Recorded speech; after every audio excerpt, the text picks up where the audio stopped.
बिहारी जय गोपीजनवल्लभा गिरिवरधारी यशोदनन्दना व्रजजनरञ्जना यशोदनन्दना व्रजजनरञ्जना यमुनतीरावनचारी यमुनतीरावनचारी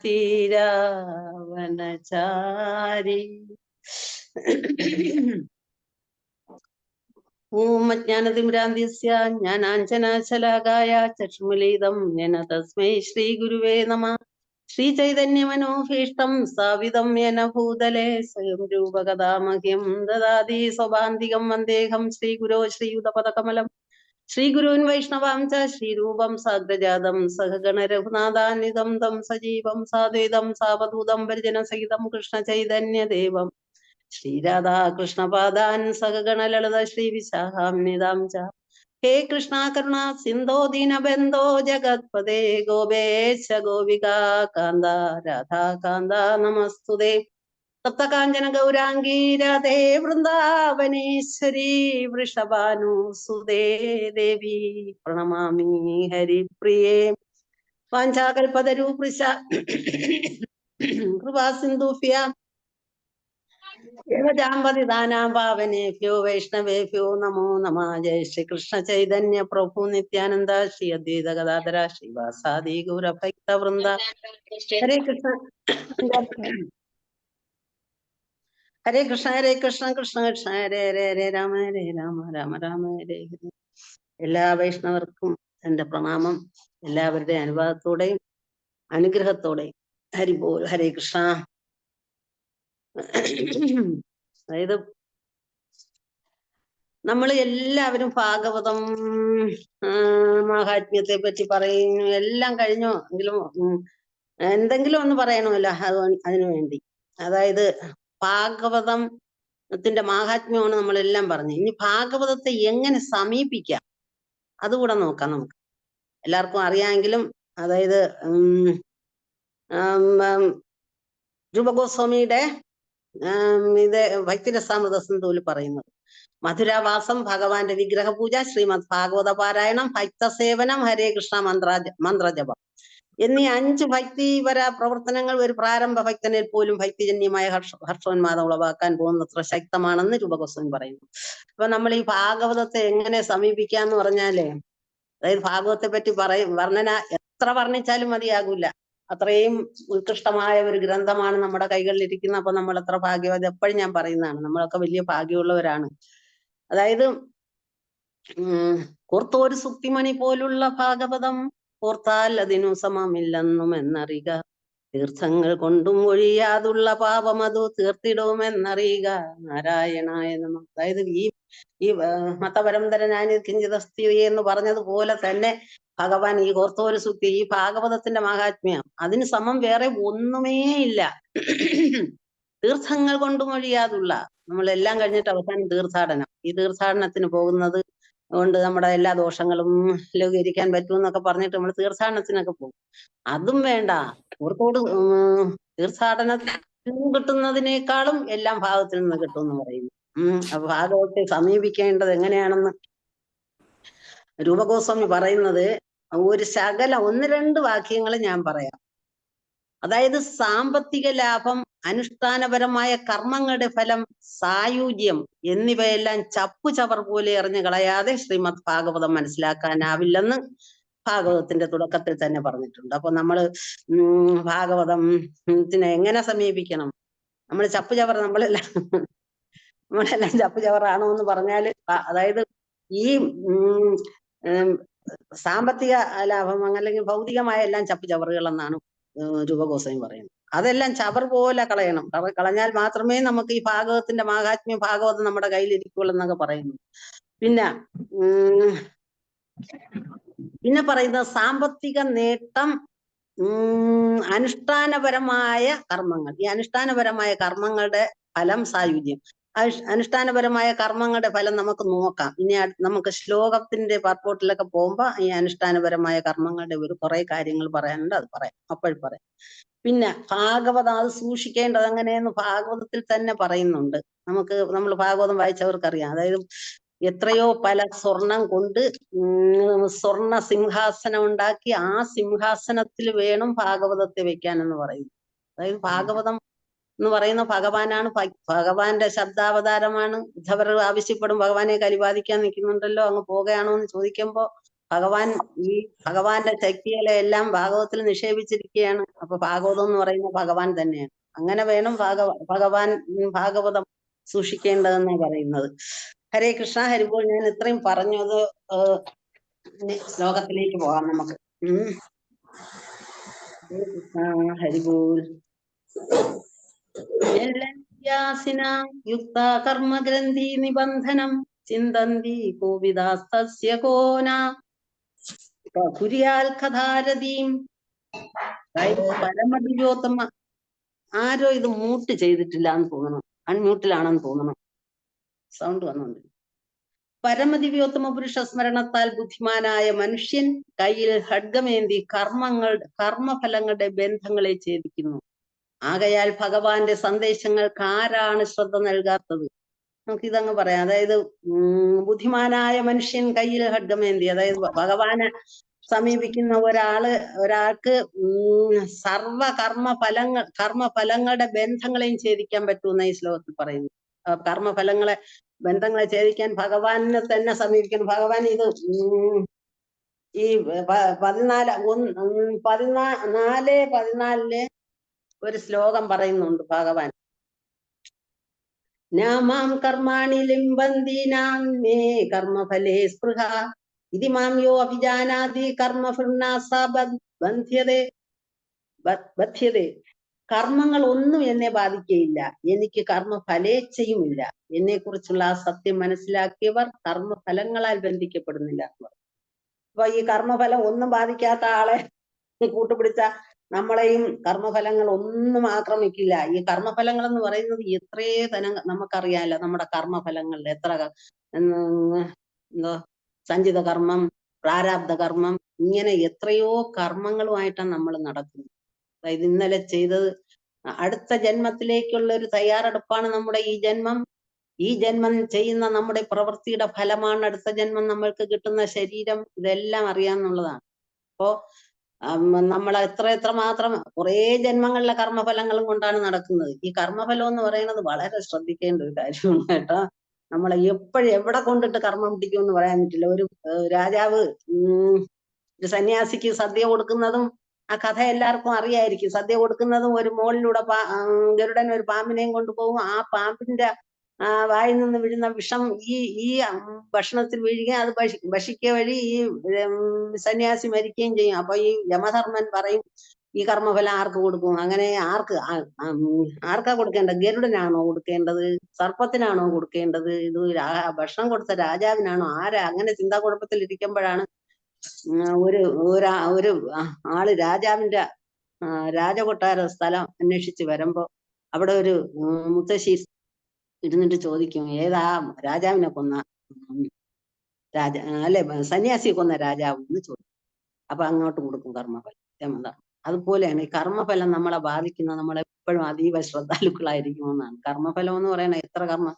ഇനി ഉഗ്രകർമ്മം എന്നും പറഞ്ഞൊരു കർമ്മം കൂടെ ഉണ്ട്. ആ ഉഗ്രകർമ്മം എന്ന് പറയുന്നത്, അതായത് ഒരു ദേശത്ത് നമ്മൾ വസിക്കുന്ന ദേശത്ത്, ആ ദേശം മുഴുവൻ ഒരു ദേശത്തിലുള്ളവർ മുഴുക്ക തെറ്റ് ചെയ്യുന്നവരാണെങ്കിൽ ആ ദേശത്ത് നമ്മൾ ചെന്ന് താമസിച്ചാല് ആ കർമ്മഫലം നമ്മളെ ഏൽക്കുന്നതാണ്. അപ്പൊ അതായത് എങ്ങനെയൊക്കെ വരുന്നതെന്ന് വെച്ചാൽ വെള്ളപ്പൊക്കം, പ്രകൃതിക്ഷോഭങ്ങൾ മുഖേന വരും. അങ്ങനെ എല്ലാ തരത്തിലും രോഗം, ഇങ്ങനെ പല രീതിയിലും ഈ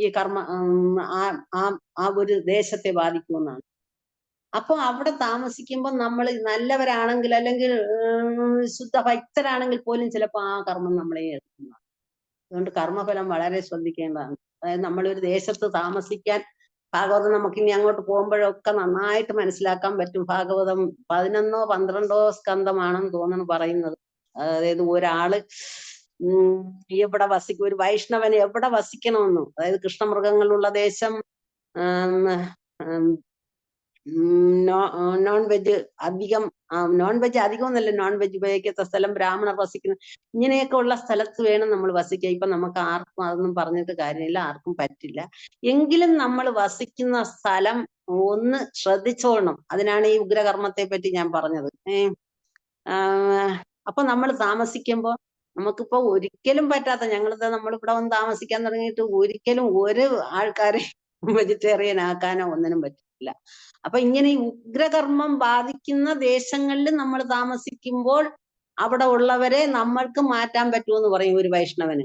അതായത് അവരെ വെജിറ്റേറിയൻ ആക്കാനോ മാല ജപിപ്പിക്കാനോ ഒക്കെ ഒന്ന് നിർബന്ധിക്കാം, ഒന്ന്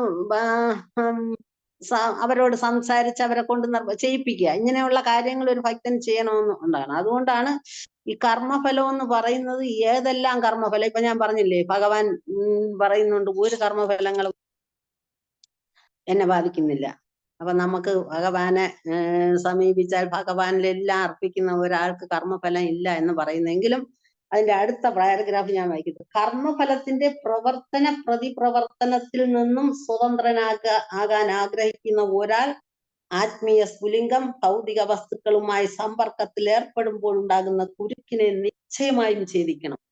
അപ്പൊ നമ്മള് ഒരു കൂടുതൽ വിവരിക്കാതെ ഒരു ഉദാഹരണം പറഞ്ഞ, ഭക്തനായിട്ട് പോലും അർജുനൻ അതായത് ഭൗതിക വസ്തുക്കളുമായി സമ്പർക്കത്തിൽ ഏർപ്പെടുമ്പോൾ ഉണ്ടാകുന്ന കുരുക്കിനെ ഈ അർജുനനെ എത്രയും ബാധിച്ച ഒരു കാര്യമാണ് ഭൗതിക സമ്പർക്കം മൂലം. അതായത് നമുക്ക് ആ കഥ അറിയാം. കുരുക്ഷേത്ര യുദ്ധം തുടങ്ങി കഴിയുമ്പോഴാണ്, തുടങ്ങാൻ ഭഗവാൻ എല്ലാ യുദ്ധക്കളത്തിൽ സന്നിഹിതരാകുമ്പോഴാണ് അർജുനൻ പറയുന്നത്, കൃഷ്ണ, ഈ ഇരു സൈന്യങ്ങളുടെ മധ്യത്തിൽ ഈ തേര് കൊണ്ടൊന്ന് നിർത്ത്, ഞാനൊന്ന് കാണട്ടെ, എന്നോട് യുദ്ധം ചെയ്യാൻ വന്നിരിക്കുന്നവർ ആരൊക്കെയാണെന്ന് ഞാനൊന്ന് കാണട്ടെ എന്ന് പറഞ്ഞു. ആ സമയത്ത് ഭഗവാൻ കൊണ്ട് നിർത്തും. അതായത് അതിൽ നമ്മുടെ പർപ്പോട്ടിൽ പറയുന്നുണ്ട്, അർജുനൻ ആജ്ഞാപിക്കുകയാണ്. അതായത് തേരാളിയല്ലേ ഭഗവാൻ. അപ്പൊ അർജുനന് ഭഗവാന് ഒരു ഭക്തന്റെ ആജ്ഞ അനുസരിക്കാൻ സദാ ഉത്സുകനാണെന്നാണ്. ഭക്തനോട് ആജ്ഞാപിക്കുന്നതിനേക്കാളും ഭഗവാന് ഭക്തന്റെ ആജ്ഞ അനുസരിക്കുന്നതാണ് ഇഷ്ടം എന്ന് പറയും. അപ്പൊ അത് കേട്ട ഉടനെ ഭഗവാൻ ഇരു സൈന്യങ്ങൾക്ക് മധ്യത്തിൽ കൊണ്ടുവന്ന് തേർ നിർത്തുന്നതും പിന്നെ സംഭവിക്കുന്നതും ഒക്കെ നമുക്കറിയാം. തേർ നിർത്തി കഴിയുമ്പോഴത്തേക്കും ഭഗവാൻ പറയും, അർജുനൻ, അതായത് എന്തോ പറഞ്ഞ എനിക്ക് കാറ്റുപോയ ബലൂൺ പോലെയാണെന്ന് പറയും. അർജുനൻ ആരാണെന്ന് അറിയാം, നമുക്കറിയാം. അർജുനന്റെ ഈ നരനാരായണന്മാരാണ് ബദരികാശ്രമത്തിൽ നിന്ന് വന്നതെന്നും ഒരു കഥ ഞാൻ കേട്ടിട്ടുണ്ട്. അപ്പോ ഇതുകൊണ്ട് നിർത്തുന്നതുകൊണ്ട് ഭഗവാൻ അർജുനൻ തളർന്ന അവശനാവും. അതായത് ഗാന്ധീവം കയ്യിൽ നിന്ന് വിഴുന്നു പോകുമെന്നാണ്. അർജുനൻ ശിവനെ പോലും പ്രീതിപ്പെടുത്തി പാശുപതാസ്ത്രം വാങ്ങിച്ച ഒരാളാണ്. നരനാരായണന്മാരില് വന്ന ആ അർജുനൻ പോലും വീണു പോകുന്നു. എന്തുകൊണ്ടാവുന്നത്? ഭൗതികത മാലിന്യം. അതായത് അത് നല്ല രസമുള്ള ഭാഗങ്ങളാണ്. നമ്മളത് വായിക്കുമ്പോൾ നമുക്ക് മനസ്സിലാകും. അതായത് ശരീരം ചുട്ടുനൂറുന്നു, ഗാന്ധീവന്റെ കയ്യിൽ നിന്ന് വഴുതി വീഴുന്നു, തൊണ്ട വരളുന്നു, ശരീരം രോമാഞ്ചമണി, ഇങ്ങനെയൊക്കെ അർജുനൻ പറയും. അപ്പൊ ഈ അർജുനൻ വീണ ആ ഒരു ഇത് നമ്മൾ വായിക്കും. അപ്പൊ അർജുനൻ എന്നോട് ഭക്തനോട് അർജുനനോട് ഭഗവാൻ പറയുന്ന 2-3 വാക്ക്. അപ്പൊ ഈ ഭഗവത്ഗീതയുടെ ഒരു ചെറിയ സംവാദം ഇപ്പൊ നടക്കുന്നുണ്ട്. അതായത് ഭഗവാൻ ചോദിക്കുന്നു, ഭൗതികതയുടെ മാലിന്യം എന്ന് പറഞ്ഞതിന്റെ ആ ഒരു എക്സാമ്പിൾ, അതായത് അർജുന, നിനക്ക് എവിടെ നിന്ന് വന്ന് കിട്ടി ഈ മാലിന്യം എന്നാ ചോദിക്കുന്നത്. നീ ബുദ്ധിമാന്മാരെ പോലെ സംസാരിക്കുന്നുവെങ്കിലും ആവശ്യമില്ലാത്തവയെ പറ്റി വിലപിക്കുകയാണ്. ബുദ്ധിമാന്മാർ ജീവിച്ചിരിക്കുന്നവരെ ചൊല്ലിയാകട്ടെ മരിച്ചവരെ ചൊല്ലിയാകട്ടെ വിലപിക്കാറില്ല. നീ അത് മാത്രമല്ല, ഭഗവാൻ ഒരു വാക്കുകൂടി പറഞ്ഞു, ഈ തരംതാണ ആണത്തമില്ലായ്മ. എന്തുകൊണ്ടാണ് അർജുനനോട് അങ്ങനെ പറഞ്ഞത്? തരംതാണ ആണത്തമില്ലായ്മ എന്ന് പറയുന്നത് അർജുനൻ ക്ഷത്രിയനാണ്. അതായത് ആയുധങ്ങൾ കൊണ്ട് ക്ഷതമേൽപ്പിക്കുന്നവൻ. സ്വന്തം രാജ്യത്തിനും പ്രജകൾക്കും വേണ്ടി ഒരു ക്ഷത്രിയൻ ന്യായവാദങ്ങൾക്ക് പ്രസക്തിയില്ലാതെ വരുമ്പോൾ രാജാവ് ആയുധം എടുക്കണം. അങ്ങനെയുള്ള ഒരു ക്ഷത്രിയനാണ് ഇത് പറയുന്നത്. അതുകൊണ്ടാണ് ഭഗവാൻ ചോദിക്കുന്നത്, ഈ തരംതാണ ആണത്തമില്ലായ്മയ്ക്ക് നീ എങ്ങനെ അശമതനായെന്ന് ചോദിക്കുന്നു. അപ്പോ ഭഗവാൻ പറയുന്നത്, അത് പറയാൻ കാരണം എന്തെന്ന് വെച്ചാല്, ഒരു ക്ഷത്രിയന് വേണ്ടുന്ന എല്ലാ യോഗ്യതകളും ഉണ്ടായിട്ടും അർജുനൻ എന്തുകൊണ്ടാണ് അങ്ങനെ വീണുപോയത്? അതായത് സ്വാർത്ഥതയെന്നും പറയുന്നുണ്ട്. നല്ല ഗുണം, ഒരു ദേവന്റെ ഗുണം തന്നെയാണ് അർജുനൻ പറഞ്ഞതെങ്കിലും അതിനകത്ത് സ്വാർത്ഥത വരുന്നുണ്ട്. സ്വന്തം ബന്ധുക്കളെയും ഗുരുജനങ്ങളെയും പിതാമഹന്മാരെയും എല്ലാം കൊന്നിട്ട് എനിക്കൊരു രാജ്യമോ രാജ്യസുഖമോ ഒന്നും വേണ്ട, ഞാൻ ഭിക്ഷയെടുത്ത് ജീവിച്ചുകൊള്ളാന്ന് പറയുന്നു. ഒരു ക്ഷത്രിയന് യോജിച്ചതല്ല ആ വാക്ക്. ക്ഷത്രിയൻ, ഞാൻ പറഞ്ഞില്ലേ, ക്ഷത്രിയന്റെ ഡ്യൂട്ടി എന്താണെന്ന് വെച്ചാൽ പ്രജകളെ സംരക്ഷിക്കണം. അപ്പോ ഇങ്ങനെ ഒരു യുദ്ധത്തിന് പറയുമ്പോൾ സ്വാർത്ഥത എന്ന് പറയുന്നത് കാര്യം, അർജുനൻ സ്വന്തം സുഖത്തിനല്ല യുദ്ധം ചെയ്യാൻ ഭഗവാൻ ആജ്ഞാപിക്കുന്നത്. അത് നമുക്ക് അറിയാമല്ലോ. അങ്ങനെ ആ ഇതിനു വേണ്ടി നിൽക്കുന്ന ഒരാളെ പിന്നെ അപ്പോ എന്നിട്ട് പിന്നെ ഭഗവാൻ പിന്നെ പറയുന്നുണ്ട്, മയി സർവാണി കർമാണി സന്യാസ ചേതസ. അതായത് ഇതെല്ലാം, ഈ ഉപദേശം എല്ലാം കഴിഞ്ഞിട്ട് ഈ രണ്ടാമധ്യായം നമുക്കറിയാം. രണ്ടാമധ്യായം എന്ന് പറയുന്നത് പിന്നെ ആ ഉപദേശത്തിൽ ആത്മാവെന്നാലെന്ത്, ശരീരം എന്നാലെന്ത്, എന്തെല്ലാം കാര്യങ്ങളാണ് ഭഗവാൻ അർജുനനോട് പറയുന്നത്. അതെല്ലാം കേട്ട് കഴിയുമ്പോൾ അർജുനന് അവസാനം ഭഗവാനോട് പറയും, ഞാനിപ്പോ നഷ്ടപ്പെട്ടു, എല്ലാം, എന്റെ എല്ലാ ധൈര്യവും എല്ലാം പോയി, ഞാനിപ്പോ നിന്നെ ആശ്രയിക്കുന്ന ഒരു ശിഷ്യനാണ്, എനിക്ക് വേണ്ട ഉപദേശം തരാൻ. അപ്പോഴാണ് ഭഗവാൻ മൂന്നാം അധ്യായത്തിൽ പറയുന്നുണ്ട്, മയി സർവാണി കർമാണി സന്യാസ്യാദി ആത്മചേതസ നിരാശീർ നിർമ്മമോഹുദ്ധ്യസ്വീകൃതജുര. അതായത്, അല്ലയോ അർജുന, അതുകൊണ്ടല്ലയോ അർജുന, നിന്റെ കർമ്മങ്ങളെല്ലാം എനിക്കായി അർപ്പിച്ചുകൊണ്ട് എന്നെ കുറിച്ചുള്ള പൂർണ്ണ ജ്ഞാനത്തോട് ലാഭ്യച്ചയോ ഉടമസ്ഥാവകാശ ബോധമോ അലസതയോ കൂടാതെ യുദ്ധം ചെയ്യും.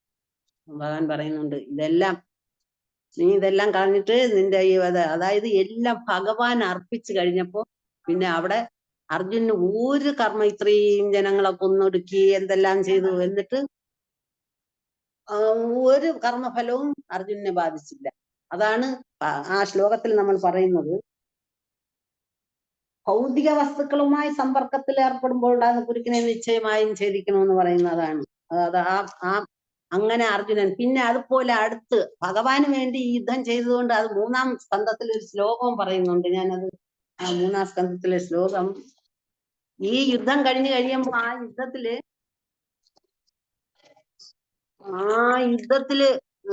പിന്നെ ഒരു മൂന്നാം സ്കന്ധത്തിൽ ഒരു ശ്ലോകം പറയുന്നുണ്ട്, തദയേവ ചാന്യേ നരലോകവീര യാഹാവേ കൃഷ്ണാമുഖാരവിന്ദം നേത്രൈ പിബന്ധോ നയനാഭിരാമം പാർത്ഥ അസ്ത്രാഫദം ആപു അസ്യ. അതായത് ഈ യുദ്ധം നമ്മൾ കർമ്മഫലം ഏൽക്കില്ല എന്ന് പറയുന്നതാണ്. അർജുനന്റെ അമ്പുകളുടെ തീഷ്ണാക്രമണത്താൽ പരിശുദ്ധരാക്കപ്പെട്ടും ഭഗവാൻ കൃഷ്ണന്റെ താമരപ്പൂ പോലുള്ള മുഖം കണ്ട് കണ്ണുകളെ ആനന്ദ തുന്തിലമാക്കിയും കുരുക്ഷേത്ര യുദ്ധഭൂമിയിൽ ഉണ്ടായിരുന്ന മറ്റ് യോദ്ധാക്കൾ തീർച്ചയായും ഭഗവദ്ധാമം പൂജി. അതായത് രണ്ടു പക്ഷത്തും, ശത്രുപക്ഷത്ത് നിന്നവർക്കും ഭഗവാന്റെ ഇതാൽ മോക്ഷം കിട്ടുന്നുണ്ട്. ആ കാര്യങ്ങളെ പറയുന്ന, അതായത് അർജുനനെതിരെ യുദ്ധം ചെയ്തെങ്കിലും ആ സൈനികർക്കെല്ലാം യുദ്ധമുഖത്ത് ഭഗവാന്റെ അരവിന്ദ മുഖം ദർശിക്കാൻ കഴിഞ്ഞതിനാൽ ഭഗവത് ഭവനം പ്രാപിക്കാൻ ഭാഗ്യമുണ്ടായി. അദ്ദേഹത്തിന്റെ ഭക്തന്മാർക്കുണ്ടാകുന്നത് പോലെ തന്നെ നയനങ്ങൾക്ക് ആനന്ദം നൽകുന്ന ഈ വാക്കുകൾ ഏറെ അർത്ഥവത്താണ്. യുദ്ധമുന്നണിയിൽ ഭഗവാൻ ശ്രീകൃഷ്ണന്റെ മുഖം കണ്ട യുദ്ധഭൂമിയുടെ മറുവശത്തുള്ള യോദ്ധാക്കൾ അദ്ദേഹത്തിന്റെ സൗന്ദര്യത്തെ അഭിനന്ദിക്കുകയും ശാരീരികമായി ദുർബലരായവരിൽ ജന്മനാ കുടികൊണ്ടിരുന്ന ഭക്തി ഉണരുകയും ചെയ്തു. അപ്പൊ ജന്മന എന്ന് പറയുന്ന ഭക്തരല്ലെങ്കിൽ പോലും എല്ലാവർക്കും ജന്മനാ ഒരു ഭഗവത് ഭക്തി ഉണ്ട്. നമ്മളതെല്ലാം ആരും അതൊന്നും അറിയാതെയാണ്. അത് അറിയുന്ന എപ്പോഴാണെന്ന് വെച്ചാൽ, ഒരു മനുഷ്യന് നിസ്സഹായനായി സകല ആശ്രയമായിട്ട് നിൽക്കുന്ന സമയത്ത് അന്നേരം അതുവരെ ഉണ്ടായിരുന്നവന്റെ എല്ലാ അഹങ്കാരവും പോയിട്ട് ഈശ്വരാന്ന് വിളിക്കും, എത്ര ഭക്തനല്ലെങ്കിൽ. അതുകൊണ്ടാണ് ആ വാക്കുകൾ പറഞ്ഞിരിക്കുന്നത്. ശാരീരിക ജന്മനാ കൂടിക്കൊണ്ടിരുന്ന ഭഗവത് ഭക്തി ഉണരുമെന്ന് പറയാം. അതുപോലെ ഈ ശ്ലോകത്തിൽ പറയുന്നത് ഭഗവാന്റെ അതായത് പൂതനയ്ക്കും മോക്ഷം കൊടുത്തതുപോലെ ശത്രുമിത്ര ഭേദം ഒന്നും ഭഗവാനില്ല. ഭഗവാൻ ഏത് ശ്ലോകങ്ങളിൽ പറയുന്നുണ്ട്, എനിക്ക് ശത്രുമിത്ര ഭേദം ഒന്നുമില്ല. അങ്ങനെ ആ യുദ്ധം കഴിയുമ്പോ ഇരുവശത്തുള്ളവർക്കും മോക്ഷം കൊടുക്കുകയാണ് ഭഗവാൻ. അതുപോലെ പിന്നെ അപ്പോ അർജുനന് ഒരു കർമ്മഫലവും ഏറ്റില്ല, ഈ യുദ്ധഭൂമിയിൽ നിന്ന് ഒരാൾക്കും കർമ്മഫലം ഏറ്റില്ല എന്നാണ്. എന്തുകൊണ്ടാണ്? ഭഗവാന് വേണ്ടി സേവ ചെയ്തത്. അതുപോലെ ഇനി അടുത്ത് നമുക്ക് ഇതുപോലെ ഹനുമാന്റേത്. ഹനുമാൻ പോയി ലങ്ക അതായത് രാവണന്റെ ലങ്കാ നഗരം, കനക കൊട്ടാരം എല്ലാം ദഹിപ്പിച്ചിട്ട് വരും. ഇത് ഹനുമാനും ഒരു കർമ്മഫലവും ഏൽക്കുന്നില്ല. അതെന്തുകൊണ്ടാണ്? ഭഗവാന് വേണ്ടി ചെയ്തത്. അത് നല്ല രസമാണ്. ആ ശ്ലോകം നമ്മൾ രാമായണത്തിൽ പറയുന്നുണ്ട്. അതായത് ഈ ഹനുമാൻ അവിടെ ചെല്ലുമ്പോ ഹനുമാനെ പിടിച്ചിട്ട് രാവണന്റെ കിങ്കരന്മാർ ഇവരെ പിടിച്ചിട്ട് രാവണൻ പറയും, ഈ വാനരന്മാർക്ക് വാൽമേലാണ് ശൗര്യം. അപ്പൊ അതുകൊണ്ട് ഈ വാലില് തുണി കെട്ടിയിട്ട് ഇദ്ദേഹത്തിന്റെ വാലില് തീ വെക്കാൻ പറയും. ആ ലങ്കാപുരിയിലുള്ള തുണി അത്രയും കൊണ്ടുവന്ന് കെട്ടിയിട്ടും ഹനുമാന്റെ വാലടയുന്നില്ല. അവസാനം രാത്രി ശൗര്യം വാൽമേൽ ശൗര്യമാകുന്നു വയം അതിന് ചെടുതി വസനേന വാൽ വേഷ്ടിച്ച് വഗ്നി കൊളുത്തിപ്പുരത്തിൽ. അതായത് രജനിചര പരിവൃതരെടുത്തു വാദ്യം കൊട്ടി രാത്രിയിൽ വന്നൊരു കള്ളനെന്ന്. ഈ രാത്രിയിൽ നമ്മുടെ കൊട്ടാരം ആക്രമിക്കാൻ വന്നവനാണെന്നും പറഞ്ഞിട്ട് നിങ്ങളെ വിളിച്ചു പറഞ്ഞു നടത്തുവിൻ. ആ രാമായണത്തിൽ എഴുത്തച്ഛന്റെ രാമായണത്തിൽ പറയുന്ന ശ്ലോകമാണ്. നല്ല രസമുണ്ട്. ഇതെല്ലാം കൂടെ കൊളുത്തി അവസാനം എന്തായി? ഈ ലങ്കാദഹനം നമുക്കറിയാമല്ലോ, എല്ലാവർക്കും അറിയാലോ, അതിനെപ്പറ്റി ഞാൻ വിവരിക്കേണ്ടത്. ലങ്കാദഹനം നടത്തിയിട്ട് ഹനുമാനെ ഒരു കർമ്മവും ഹനുമാനെ ഏൽക്കുന്നില്ല. അതുപോലെയാണ് ഭഗവാന് വേണ്ടി നമ്മൾ എന്ത് ചെയ്താലും നമ്മളെ ഒരു കർമ്മഫലങ്ങളും നമ്മളെ ഏൽക്കില്ല. അതായത് ഭഗവാന് വേണ്ടിയായിരുന്നു.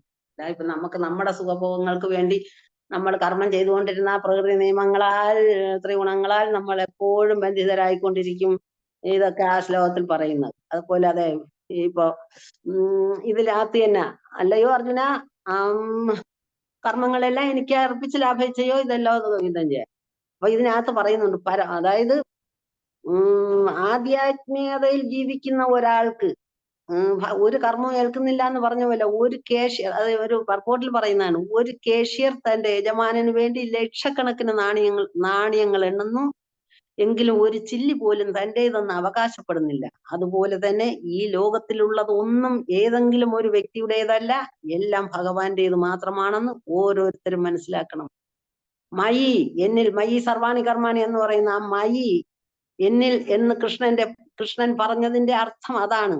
അങ്ങനെ കൃഷ്ണാബോധത്തെ മുൻനിർത്തി പ്രവർത്തിക്കുന്ന ഒരാൾ യാതൊരു വസ്തുവിലും അവകാശം ഉന്നയിക്കുന്നില്ല എന്ന് മാത്രമല്ല, അദ്ദേഹത്തിന് ഒരു കർമ്മങ്ങളും ഏൽക്കുന്നുമില്ല. ഹനുമാന്റെ കഴിഞ്ഞു, ഇത് കഴിഞ്ഞ. അതുപോലെ എന്റെ ആജ്ഞാനുസാരം സ്വകർമ്മങ്ങൾ നിർവഹിക്കുകയും അസൂയ കൂടാതെ വിശ്വാസപൂർവം ഈ ഉപദേശങ്ങൾ അനുസരിക്കുകയും ചെയ്യുന്നവർ കർമ്മഫലങ്ങളുടെ കുടുക്കിൽ നിന്ന് മോചനം നേടുന്നു. അത് ശ്ലോകം മേ മതം ഇതം ഇത് 31-ാം ശ്ലോകം തന്നെയാണ്. അതായത് കൃഷ്ണാബോധത്തിന്റെ പ്രാരംഭ നില, അതായത് നമ്മൾ ഭഗവാന് വേണ്ടി എന്തെല്ലാം ചെയ്യുന്നു അതൊന്നും നമ്മളെ ഒരു കർമ്മങ്ങളും ഏൽക്കുന്നില്ല. പിന്നെ അത് മാത്രമല്ല, ഇപ്പം ഭഗവാന്റെ ഭഗവത്ഗീതയ്ക്ക് വേണ്ടി ഭാഷ എഴുതുന്നതിനെ പറ്റിയൊക്കെ ഈ പ്രപ്പോർട്ടിൽ പറയുന്നുണ്ട്. ഭഗവാനെ വിശ്വസിക്കാതെ അല്ലെങ്കിൽ ഭഗവാനെ അറിയാതെ എന്ത് ചെയ്താലും അതിന് ദോഷമല്ലാതെ ഗുണമുണ്ടാകില്ല. കൃഷ്ണാബോധത്തിന്റെ പ്രാരംഭ നിലയിൽ, അതായത് ഭഗവാൻ ഭക്തന്മാരുടെ കാര്യം പറയുന്നു, കൃഷ്ണാബോധത്തിന്റെ പ്രാരംഭ നിലയിൽ ഒരാൾ ഭഗവതാജ്ഞകളെ പൂർണ്ണമായി നിറവേറ്റിയില്ലെന്ന് വരാം. എങ്കിലും തത്വത്തിൽ ഭഗവത് കൽപ്പനയോട് എതിർപ്പില്ലാതെയും ജയാപരാജയങ്ങളിൽ ഉത്കണ്ഠ കൂടാതെയും ആശ കൈവടിയാതെയും നിർവ്യാജം പ്രവർത്തിച്ചു പോന്നാൽ തീർച്ചയായും പവിത്രമായ കൃഷ്ണാബോധത്തിന്റെ ഉന്നതിയിൽ അയാൾക്ക് എത്താൻ സാധിക്കും. അപ്പൊ നമ്മള് പറയുന്നുണ്ട് ഭഗവാന് വേണ്ടി എന്തെല്ലാം ചെയ്യുമോ അതെല്ലാം നമുക്കെല്ലാം മനസ്സിലായല്ലോ. പിന്നെ അതായത് പിന്നെ ആ ശ്ലോകങ്ങളിൽ പർപ്പസിൽ പറയുന്നത് പരമപുരുഷന്റെ സർവ്വലീലകളും ഭൗതിക പ്രകൃതി ശക്തികൾക്ക് അതീതമാകയാലാണ് ഇപ്രകാരം സംഭവിക്കുന്നത്. അവയൊക്കെ സർവ്വാകർഷങ്ങളായ ആത്മീയ പ്രവർത്തനങ്ങളാകുന്നു. പരമപുരുഷന്റെ ആത്മീയ കർമ്മങ്ങളുമായി നിരന്തര സമ്പർക്കത്തിൽ ഏർപ്പെടുന്നതാകയാൽ ക്രമേണ ബന്ധാത്മാവ് ആത്മീയമാവുകയും അനന്തര ഭൗതിക ബന്ധങ്ങളെ പരമമായി ഛേദിക്കുകയും ചെയ്യുന്നു. ആകയാൽ ഭൗതിക ബന്ധത്തിൽ നിന്നുള്ള മോചനം ഭക്തിയുത സേവനത്തിന്റെ ഉപജന്യമാകുന്നു. മുക്തി ഉറപ്പാക്കാൻ ആത്മീയ പരിജ്ഞാന പ്രാപ്തി മാത്രം പര്യാപ്തമല്ല. അത്തരം ജ്ഞാനത്തെ നിശ്ചയമായും ഭക്തിയുത സേവനത്താൽ അനാവരണം ചെയ്യണം. അങ്ങനെ പരമമായി ഭക്തിയുത സേവനം മാത്രം പ്രബലമാകണം. അപ്പോൾ മുക്തി സാധ്യമായി തീരും. ഫലകാംക്ഷികളുടെ പ്രവർത്തന കർമ്മം പോലും ഭക്തിയുത സേവനത്താൽ അനാവരണം ചെയ്യപ്പെടുകയാണെങ്കിൽ അവ മുക്തിയിലേക്ക് നയിക്കുന്നു. ഭക്തിയുത സേവനത്താൽ അനാവരണം ചെയ്യപ്പെട്ട കർമ്മത്തെ കർമ്മയോഗമെന്നും അതേപോലെ ഭക്തിയുത സേവനത്താൽ അനാവൃതമാക്കപ്പെട്ട പ്രായോഗിക ജ്ഞാനത്തെ ജ്ഞാനയോഗമെന്നും അഭിസംബോധന ചെയ്യുന്നു. എന്നാൽ അത്തരം കർമ്മയോഗത്തിൽ നിന്നും ജ്ഞാനയോഗത്തിൽ നിന്നും സ്വതന്ത്രമാക്കപ്പെട്ടതാകുന്നു ശുദ്ധ ഭക്തിയുത യോഗം. ശുദ്ധ ഭക്തിയോഗം എന്തെന്നാൽ ബദ്ധ ജീവിതത്തിൽ നിന്നും മോചനം മാത്രമല്ല, അതീന്ദ്രിയ ഭഗവത് പ്രേമയുത സേവനവും പ്രദാനം ചെയ്യാൻ കേവലം ഭക്തിയുത സേവനത്തിന് സാധ്യമാണ്.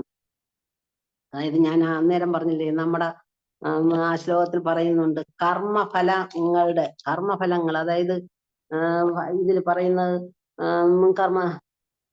അതായത് ജ്ഞാനയോഗി, കർമ്മയോഗം, ഭക്തിയോഗം, ജ്ഞാനയോഗം എന്ന് പറയുന്നുണ്ട്. ഈ കർമ്മയോഗം എന്ന് പറയുന്നത് കർമ്മഫലങ്ങളുടെ, അതായത് നമ്മൾ അത് നല്ലൊരു ശ്ലോകം ഭാഗവത്തിൽ പറയുന്നുണ്ട്. ഭഗവാനെ ആശ്രയിക്കുന്ന ഒരാൾക്കും ഒരു കർമ്മഫലങ്ങളുടെയും ആവശ്യമില്ല.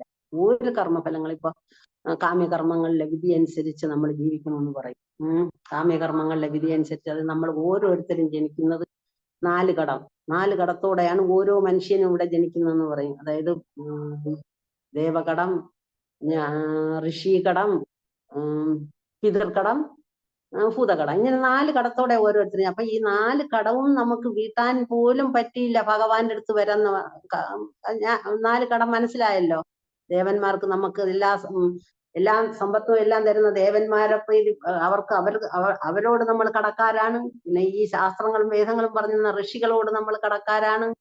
അതുപോലെ പിതൃക്കളോട്, നമ്മൾക്ക് നമ്മുടെ കുടുംബാംഗങ്ങളായ പിതൃക്കൾ നമുക്കെല്ലാം പിതൃക്കളോട് നമ്മൾ കടപ്പെട്ടവരാണ്. പിന്നെ ഭൂതകടം എന്ന് പറയുന്നത് നമ്മൾക്ക് ചുറ്റും ജീവിക്കുമ്പോൾ, ഭൂതം എന്ന് പറയുന്നത് നമ്മൾക്ക് ചുറ്റും ജീവിക്കുന്ന നമ്മളോടൊപ്പം ബന്ധപ്പെട്ടവർ, ഇവർക്കെല്ലാം നമ്മൾ കടക്കാരാണ്. അതായത് ഭൂതകടം എന്ന് പറയുമ്പം ഇപ്പൊ മറ്റു കടങ്ങൾ മനസ്സിലായല്ലോ. അപ്പൊ ഈ ഭൂതകടം എന്ന് പറയുമ്പോൾ നമ്മുടെ ചുറ്റിനും നമ്മളോടൊപ്പം ഉള്ളവര്, പണ്ടുള്ളവര് പറയാം, എനിക്കവര് അതായത് ഭക്ഷണം ഉണ്ടാക്കി വെച്ചിട്ട് ഓരോരുത്തരും വെളിയിലിറങ്ങി നിന്ന് ഉറക്കെ വിളിച്ച് ചോദിക്കും, ഭക്ഷണം കഴിക്കാത്തവര് പട്ടിണിക്കാരും എല്ലാവരും ഉണ്ടോ, ഉണ്ടെങ്കിൽ ഓടി വരണേന്ന് പറയും. ഞാൻ ഭക്ഷണം കഴിക്കാൻ പോവുകയാണ്.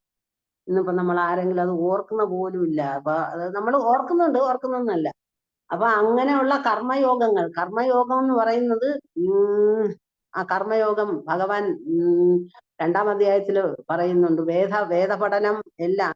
അപ്പൊ ഈ കർമ്മയോഗം എന്ന് പറയുന്നത് നമ്മൾ ചെയ്യേണ്ട കർമ്മയോഗങ്ങള് ഇങ്ങനെ വേഗം വിട്ടുപോകുന്നുണ്ട്. ക്ഷമിക്കണം. ഹരേ കൃഷ്ണ. അതായത് കർമ്മയോഗം എന്ന് പറയുമ്പോൾ നമ്മൾ ചെയ്യേണ്ട കർമ്മങ്ങളെല്ലാം അതിനകത്ത് ഭാഗവത്തിൽ ഒരു ശ്ലോകം പറയുന്നുണ്ട്. ദേവർഷി ഭൂതാപ്ത നൃണാം പിതൃണാം നായം ഋണീചാരാജൻ സർവാത്മനായ ശരണം ശരണ്യം ഗതോ മുകുന്ദം പരികൃത്യകൃതം. അതായത് കർത്തവ്യങ്ങളെല്ലാം ത്യജിച്ച് മുക്തിദാതാവായ മുകുന്ദന്റെ കമല ചരണങ്ങളിൽ അഭയം തേടിയവർക്ക്, സർവാത്മന ഭക്തിമാർഗം സ്വീകരിച്ചവർക്ക്, അത് നമ്മളിപ്പോ ഞാൻ നേരത്തെ പറഞ്ഞു, ആരോടൊക്കെയാണ്? ദേവന്മാരോടാകട്ടെ, ഋഷികളോടാകട്ടെ, പിതൃക്കളോടാകട്ടെ, മറ്റു യാതൊരു കർത്തവ്യവും നമുക്കില്ല. എല്ലാം ഭഗവാന്റെ ഭക്തിയുത സേവനത്താൽ സ്വയമേവ നിറവേറ്റപ്പെട്ടു. അതായത് ഒരു ഭക്തൻ ഭഗവാനോട് നമ്മൾ എന്ത് ചോദിച്ചാലും തരും, ഭക്തി ചോദിച്ചാൽ മാത്രം തരില്ല എന്ന് പറയും. അപ്പൊ ഒരു ഭക്തന്റെ അവസ്ഥയാണ് ആ ശ്ലോകത്തിൽ പറയുന്നത്. അപ്പം നമ്മൾ 2-ാം അധ്യായത്തില് ഈ കർമ്മകാണ്ഡങ്ങളെ പറ്റി കുറെ പറയുന്നുണ്ട്. ഭഗവാൻ ഈ വേദങ്ങളെല്ലാം ഉപദേശിച്ചിട്ട് അവസാനം പറയുന്നത് എന്തോന്നാണ്? 2-ാം അധ്യായത്തിൽ 8-ാമത്തെ ഒരു ശ്ലോകം, ഞാൻ ശ്ലോകം പറയുന്നത്, ഭഗവാനെ അറിഞ്ഞു കഴിഞ്ഞാൽ ഏതൊന്നും നമുക്കില്ല എന്ന് പറയുന്നത്. അതായത് ആ ശ്ലോകം 2-ാം അധ്യായത്തിൽ 44 യാ ഇമാം ജ്ഞാനം ഇമാം എന്നും പറഞ്ഞൊരു ശ്ലോകം. അതായത് ജ്ഞാനം കുറഞ്ഞവർ വേദങ്ങളിലെ മനോഹരങ്ങളായ വാക്കുകളിൽ വളരെയധികം ആകൃഷ്ടരാകുകയും അതിനപ്പുറം ഒന്നും തന്നെ ഇല്ലെന്ന് ധരിക്കുകയും ചെയ്യുന്നു. അപ്പോൾ കർമ്മകാണ്ഡങ്ങളിൽ പോകുന്നത് പിന്നെ പറയുന്നുണ്ട്, എപ്പോൾ ഭഗവാൻ പറയുന്നുണ്ട്, അടുത്ത 53-ാം ശ്ലോകത്തിൽ പറയുന്നുണ്ട്, എപ്പോൾ നിന്റെ മനസ്സ് വേദങ്ങളുടെ അലങ്കൃത വാക്യങ്ങൾക്ക് വശപ്പെടാതിരിക്കുന്നുവോ അപ്പോൾ നീ ദിവ്യാബോധസ്ഥം കൈവരിച്ചതാണ്. എന്താണ് ഈ വേദങ്ങളുടെ കർമ്മകാണ്ഡങ്ങളിലനുസരിച്ച് സ്വർഗരാജ്യം കാക്ഷിച്ചു വരെ ഇവിടെ പൂജ ചെയ്യുന്നവരുണ്ട് അല്ലെ. അതാണ് ജ്ഞാനയോഗം പറ്റിയ ഇങ്ങനെ കർമ്മകാണ്ഡം അറിയാമല്ലോ. അപ്പൊ അതിന് വരെ തപസ് ചെയ്യുന്നവരുണ്ട്. ഈ ഭഗവാനെ അറിഞ്ഞു കഴിഞ്ഞ ആൾക്ക് ഏതൊന്നിനോടും ഒരു ആസക്തിയേ ഉണ്ടാകില്ല. നമുക്ക് നമ്മുടെ ഭൗതിക സുഖങ്ങളോടുള്ള നമ്മള് ഓരോരുത്തരും ഭഗവാനെ അറിഞ്ഞ, അതായത് ഭഗവാനെ അറിഞ്ഞ ഒരാൾക്ക് അല്ലയോ പിന്നെ 4:9 ഭഗവാൻ ഒരു ശ്ലോകം പറയുന്നുണ്ട്, ജന്മകർമ്മചമേ ദിവ്യം ഏവം യോ വേത്തി തത്വതാന്നും പറഞ്ഞു. അല്ലയോ അർജുന, എന്റെ ജനനത്തിന്റെയും പ്രവർത്തികളുടെയും അതിന്ത്യ സ്വഭാവം ഗ്രഹിച്ചവർ മരണശേഷം വീണ്ടും ഭൗതിക ലോകത്തിൽ പിറക്കുന്നില്ല. അവൻ ശാശ്വതമായി എന്റെ ലോകത്തിലെത്തുന്നു. അതായത് ഭഗവാനെ അറിഞ്ഞ ഒരാൾക്ക് മാത്രമേ ഉറച്ച ബുദ്ധിയോ സ്വഭാവമോ എല്ലാം എങ്ങനെ ജീവിക്കണം എന്നെല്ലാം നമ്മൾ അറിയുന്ന ഭഗവാനെ അറിഞ്ഞു കഴിയുകയാണ്. അല്ലാത്ത ഒരാൾക്ക് ഔന്നത്യവും ശാന്തിയും കൈവരിച്ചവനെ പോലെ ഭാവിച്ചാലും അശാന്തനും ദുഃഖിതനുമായിരിക്കും. അദ്ദേഹത്തിന് ഈ ഭഗവാന്റെ ഭക്തനല്ലാത്ത ഒരാൾക്ക് ഉറച്ച മനസ്സോ ദിവ്യ ബുദ്ധിയോ ലഭിക്കില്ല. ആ ഉറച്ച മനസ്സോ എത്ര നമ്മൾ എന്തെല്ലാം വാരി കൂട്ടിയാൽ ഉറച്ച മനസ്സോ ബുദ്ധിയോ ഇല്ലെങ്കിൽ സമാധാനം കൈവരിക്കാൻ സാധ്യമല്ല. സമാധാനം ഇല്ലെങ്കിൽ സുഖം എവിടെ? കൃഷ്ണനാണ് സകലതിന്റെ ഉടമയും സുഹൃത്തുമെന്ന് മനസ്സിലാക്കിയവൻ ഭഗവാൻ എല്ലാം അറിഞ്ഞു കഴിഞ്ഞു എന്ന് പറയും. അതായത് ഹരേ കൃഷ്ണ ഹരിബോൽ. അത് ഒരു ഇപ്പൊ ഉറച്ച മനസ്സോ ബുദ്ധിയോ ഇല്ലെന്ന് പറയുന്ന ഒരു കഥ നമുക്കറിയാം. പാണ്ഡവർ യുദ്ധത്തിനിറങ്ങുമ്പോ അതിൽ നകുലനാണോ സഹദേവനാണോ എന്ന് എനിക്ക് ഓർമ്മയായിരുന്നില്ല. പേര് നിങ്ങൾക്ക് അറിയാമല്ലോ, നിങ്ങളത് മനസ്സിലായിക്കോണം. ജോത്സ്യര്. അപ്പൊ ഈ കൗരവർ വന്നിട്ട് നകുലനോട് ചോദിക്കും, ഏത് സമയത്ത് യുദ്ധം തുടങ്ങിയാൽ, കൃത്യമായി ഏത് സമയത്ത് യുദ്ധം തുടങ്ങിയാൽ ഞങ്ങൾക്ക് വിജയം കൈവരിക്കാൻ പറ്റും? സഹദേവൻ ഇത് നന്നായിട്ട് നോക്കി ആ കൃത്യസമയം ഇവർക്ക് പറഞ്ഞു കൊടുക്കുന്നുണ്ട്. പറഞ്ഞു കൊടുക്കും. ഭഗവാൻ ചോദിക്കും, നകുല നീ എന്താ ചെയ്തത്? സഹദേവനാണെന്ന് തോന്നുന്നു. സഹദേവൻ നീ എന്താ ചെയ്തത്? അപ്പൊ സഹദേവൻ പറയുന്നുണ്ട്, അല്ലയോ ഭഗവാനെ, എനിക്ക് ജയമോ തോൽവിയോ എന്നതിലുപരി ഈ ശാസ്ത്രം, അതായത് ജ്യോതിശാസ്ത്രത്തെ വളച്ചൊടിക്കാതെ ഞാൻ സത്യമായിട്ടുള്ള പറഞ്ഞു. ഇതും പറഞ്ഞിട്ട് നകുലൻ പോയി സുഖമായിട്ട് ഉറങ്ങും. എന്തുകൊണ്ടാണ് അത്ര സുഖമായിട്ട്? അതായത് ഭക്തനല്ലാത്തവർക്ക് ഉറച്ച മനസ്സ്, ഭക്തന് മാത്രമേ ഉറച്ച മനസ്സ് സുഖം കിട്ടൂ എന്നുള്ളത് പറയുന്നതാണ്. രമ്യ സൗണ്ടിങ് വരുന്നുണ്ടേ. അതായത് പിന്നെ ഭഗവാൻ ചെയ്തത് നമുക്ക് ആ കഥ കേട്ട് കാണുമല്ലോ. എല്ലാം അമാവാസ്യയെ കൊണ്ടുവരുന്നെന്ന് പറയും നേരത്തെ. അതായത് ഗ്രഹങ്ങളെ എല്ലാം നല്ല നിലയിൽ പ്രവർത്തിക്കത്തക്ക രീതിയിൽ അതിനെ സെറ്റ് ചെയ്ത് വെക്കേണ്ടി വന്നു ഭഗവാന്. അപ്പോ അതാണ് ഒരു ഭക്തന്റെ ധൈര്യം, വിശ്വാസം. ഇതാണ് ഭഗവാനിലുള്ള. ഇത് പറഞ്ഞിട്ട് നകുലൻ ചെന്ന് സുഖമായിട്ട് ഉറങ്ങിയെന്നാ പറയുന്നത്. അതേപോലെ ഒരു ഭക്തന്റെ മനസ്സും അഭക്തന്റെ മനസ്സും. ഇപ്പൊ ഭക്തന്മാർക്ക് ആപത്ത് വരുമ്പോ 12-ാം അധ്യായത്തില് പർപ്പോട്ടിൽ പറയുന്നുണ്ട്, ഒരു ഭക്തന് എന്തെങ്കിലും ദുഃഖമോ ആപത്തോ വന്നാൽ ആ ഭക്തൻ മനസ്സിലാക്കിക്കൊള്ളും ഭഗവാൻ എന്നെ കണ്ടിരിക്കുകയാണെന്ന്. അതായത് നമ്മുടെ കർമ്മഫലങ്ങളെ ഭഗവാൻ അതായത് നീതിസാരത്തിലൊക്കെ പറയുന്നുണ്ടല്ലോ, നമ്മള് പുണ്യമായാലും ദുഃഖമായാലും എല്ലാം ഈ ശ്മശാനത്തിൽ നിവർത്തിക്കണം. നമ്മോടൊപ്പം കൂടാൻ നമ്മൾ ചെയ്യുന്ന പ്രവൃത്തിയുടെ ഫലം, അത് പുണ്യമായാലും പാപമായാലും നമ്മോടൊപ്പം നമ്മൾ കോടി വർഷങ്ങൾ കഴിഞ്ഞാലും അത് അനുഭവിക്കാൻ ഇവിടെ വരണമെന്നാണ്. അപ്പൊ അതുകൊണ്ട് ഭഗവാൻ ഇങ്ങനെ കർമ്മഫലങ്ങളെ അകറ്റി കൊടുക്കുന്ന, ഭക്തന്മാർക്ക് മാറ്റി കൊടുക്കുന്ന ഒരുപാട് കഥകളുണ്ട്.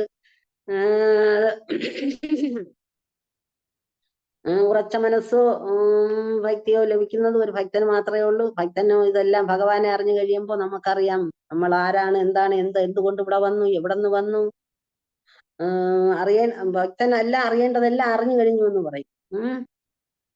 എങ്ങനെ സ്വന്തം ഗ്രഹത്തിൽ തിരിച്ചു പോകണം എല്ലാം ഭക്തൻ അറിയാൻ പറ്റും. അതേസമയം ഭക്തനല്ലാത്ത ഒരാൾക്ക് ഇതൊന്നുമേ അറിയാൻ പറ്റില്ല. അതുപോലെ അടുത്ത പാരഗ്രാഫ് നമുക്ക് വായിക്കാം. സമയം ആയിട്ടില്ലെന്ന് തോന്നുന്നല്ലേ.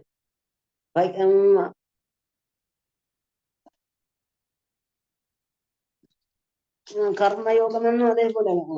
ആകയാൽ അല്പജ്ഞാനിയായ ശരാശരി മനുഷ്യനുപരിയായ വിവേകമുള്ള ഏതൊരു മനുഷ്യനും ഭഗവത് ശ്രവണ കീർത്തന സ്മരണ ആരാധനകളിലൂടെ പരമദിവ്യോത്തമ പുരുഷനെ സദാ സ്മരിക്കണം. അതാണ് ഭക്തിയുത സേവനം. ഭക്തിനിഷ്ഠ പ്രഭാഷണം ചെയ്യാൻ ശ്രീ ചൈതന്യ മഹാപ്രഭുവിനാൽ അധികാരപ്പെടുത്തപ്പെട്ട വൃന്ദാവന ഗോസ്വാമിമാർ ഈ നിയമത്തെ കർശനമായി അനുവർത്തിക്കുകയും നമ്മുടെ ക്ഷേമത്തിനായി അതീന്ദ്രിയ ശാസ്ത്രത്തിന്റെ അത്യധികമായ സാഹിത്യങ്ങൾ രചിക്കുകയും ചെയ്തു. മാത്രവുമല്ല, അവർ വ്യത്യസ്ത വർണ്ണാശ്രമ ധർമ്മ വ്യവസ്ഥയിൽ ഉൾപ്പെടുന്ന എല്ലാതരം ജനങ്ങൾക്കും ഉചിതമായ മാർഗങ്ങൾ ശ്രീമദ് ഭാഗവതവും അതേപോലുള്ള മറ്റാധികാരിക ധർമ്മശാസ്ത്ര അനുധാവനത്താൽ ആസൂത്രണം ചെയ്യുകയും ചെയ്തു. അതായത് ഭഗവാന്റെ ശ്രവണ ഇതിനകത്ത് ഞാൻ അന്ന് ഇത് നമ്മൾ ഓരോ ഭക്തന്മാരും മനസ്സിലാക്കിയിരിക്കേണ്ട ഓരോ കാര്യങ്ങളെ പറ്റി പറയാണ്. ഭക്തന്മാര് ഞാൻ അന്ന് ഒരു ശ്ലോകം പറഞ്ഞപ്പോ ആ ശ്ലോകം ത്തിന്റെ വർണ്ണന ഒന്നുകൂടെ പറയാൻ ആരൊക്കെയോ പറഞ്ഞു. അത് എന്തുകൊണ്ടാണ് വൃന്ദാവനത്തിലെ സ്നാനഘട്ടമുണ്ട്, അതെന്തുകൊണ്ടാണ് അങ്ങനെ തോന്നിയെന്ന് വെച്ചാല്, നമ്മളിപ്പോ ഒരാള് ഒരു ഭക്തനാകട്ടെ അഭക്തനാകട്ടെ, അല്ലെങ്കിൽ ഇപ്പൊ ഒരു ഉദാഹരണം പറയുകയാണെങ്കിൽ, ഒരു ചിത്രകാരൻ ചിത്രകാരൻ ഒരു ചിത്രം കാണുന്നത് പോലെയാണോ സാധാരണ എല്ലാവരും കാണുന്നത്? അതുപോലെ അല്ല. അതുപോലെ ഓരോ കാര്യങ്ങളും നമ്മൾ ഓരോ മനുഷ്യർ കാണുന്ന രീതിയിൽ അല്ല വേറൊരാൾ കാണുന്ന. അത് അവനവന്റെ മനസ്സ്, അവനവന്റെ നില, അവൻ ഏത് നിലയിലെത്തി. ഭഗവാൻ പറയുന്ന ഇത് രൂപഗോസ്വാമി പറയുന്നത്, വൃന്ദാവനത്തിലെ സ്നാനഘട്ടയുടെ തീരത്ത് നിൽക്കുന്ന കൃഷ്ണനെ നോക്കരുത്, അദ്ദേഹം ഗോവിന്ദനാണ്, അത്യന്തം വശ്യമാണ്. അദ്ദേഹത്തിന്റെ കണ്ണുകൾ കയ്യിൽ ഓടക്കുഴലിൽ നെറുകയിൽ മയിൽപ്പീലി ആകാശത്തിലെ നിറഞ്ഞിലാവിൽ കുളിച്ചുവിട്ട്. അതായത് എങ്ങനെ നോക്കാന്നാണ് പറയുന്നത്? പ്രിയപ്പെട്ട സുഹൃത്തെ, ഭൗതിക ലോകത്തെ നിന്റെ ചങ്ങാതികളുമായുള്ള കൂട്ടുകെട്ടിൽ നിന്നുണ്ടാകുന്ന ആനന്ദം അനുഭവിക്കാൻ ആഗ്രഹമുള്ള ആളാണ് നീയെങ്കിൽ, അപ്പൊ നമ്മളെ അത് മനസ്സിലാക്കേണ്ട എന്താ ആ ശ്ലോകത്തിന്റെ അർത്ഥം എന്ന് പറയുന്നത്. നിങ്ങൾക്ക് ഇപ്പൊ എന്നേക്കാളും എനിക്ക് വിവരിച്ച് പറയാൻ പറ്റുന്നില്ലെങ്കിൽ എന്നേക്കാളും എല്ലാം ആർക്കും അറിയാം. ഭഗവാനെ ശരിക്കും അറിഞ്ഞത് കൊണ്ട് ആണ് ഈ രൂപഗോസ്വാമിക്ക് അത് പറയാൻ പറ്റിയ. നമ്മളെല്ലാരും അങ്ങനെയാണോ കാണുന്നത്? നമുക്ക് ഒരു ഭഗവാന്റെ രൂപം കണ്ടാൽ നമുക്ക് വേഗം രൂപം കാണും, ഭഗവാനെ ഓടിച്ചെന്ന് പൂജിക്കും, അല്ലെങ്കിൽ ഭഗവാൻ വേണ്ടതെല്ലാം കൊടുത്ത് അങ്ങനെയൊക്കെ തൃപ്തിപ്പെടുത്തും. എങ്കിലും ഈ രീതിയിൽ ഭഗവാന്റെ ആ രൂപം നമ്മൾ എത്രയോ പ്രാവശ്യം വൃന്ദാവനത്തിലൊക്കെ പോയിട്ടുണ്ട് അല്ലേ? നമുക്ക് ഈ രൂപ കാണാൻ പറ്റിയിട്ടുണ്ട്. അപ്പൊ ഇതിനകത്ത് ഏതോ ഒരു മാതാജി പറഞ്ഞ് അവിടെ പോയി കിട്ടുന്നത് അതൊരു നല്ല അവസ്ഥയാണ്. നമ്മുടെ ഭക്തിയുടെ ഒരു നല്ല ഉയർന്ന ലെവലാണെന്ന് വേണം പറയേണ്ടത്. അതിൽ നിന്ന് ഇങ്ങോട്ട് താഴ്ന്നു വരരുത്. നമ്മള് വൃന്ദാവനത്തിൽ പോകുന്നുണ്ട്, നമ്മൾ പലതും കാണുന്നുണ്ട്. യുവഗോസ്വാമിക്ക് കണ്ട കണക്കാണ് നമ്മൾ കാണുന്നത്. അപ്പം നമ്മൾ ആ ഭക്തിയിലേക്ക് വരുന്ന ഒരാൾക്ക് കിട്ടുന്ന ഒരു അവസ്ഥയെ പറ്റിയാണ് അദ്ദേഹം പറഞ്ഞത്. എന്ന് വെച്ചാല് നമ്മൾ ഭൗതികതയിൽ കുടുങ്ങി കിടന്ന ഭഗവാന്റെ ഒന്നും നമുക്ക് മനസ്സിലാക്കാൻ പറ്റില്ല എന്നുള്ളതാണ്. നമ്മൾ വൃന്ദാവനത്തിൽ പോകുമ്പോൾ, ഞങ്ങൾ ഒരു പ്രാവശ്യം പോകുമ്പോൾ കുറച്ച് സീനിയർ ഡിവോട്ടി നമ്മളോടൊപ്പം ഉണ്ടായിരുന്നു. അപ്പൊ ആ ഒരു ഡിവോട്ടി നമ്മളോട് പറഞ്ഞാണ്, നമ്മൾ വൃന്ദാവനത്തിൽ പോയിട്ടുള്ളവർക്ക് അറിയാം, നമുക്ക് പറയാൻ പാടില്ല, എന്നാലും നമുക്ക് തോന്നും, എന്താ ഇത്ര വൃത്തികേടായിട്ട് കിടക്കുന്നതെന്ന് ഇപ്പോഴെങ്കിലും തോന്നിപ്പോയാൽ അതൊരു അപരാധമാണ്, അതുകൊണ്ടാണ് പറയാൻ പാടില്ല എന്ന് പറയുന്നത്. അങ്ങനെ തോന്നിപ്പോയാൽ ഇത് അപരാധമാണെന്നാ പറയുന്നത്, അപരാധവും അപകടമാണെന്ന്.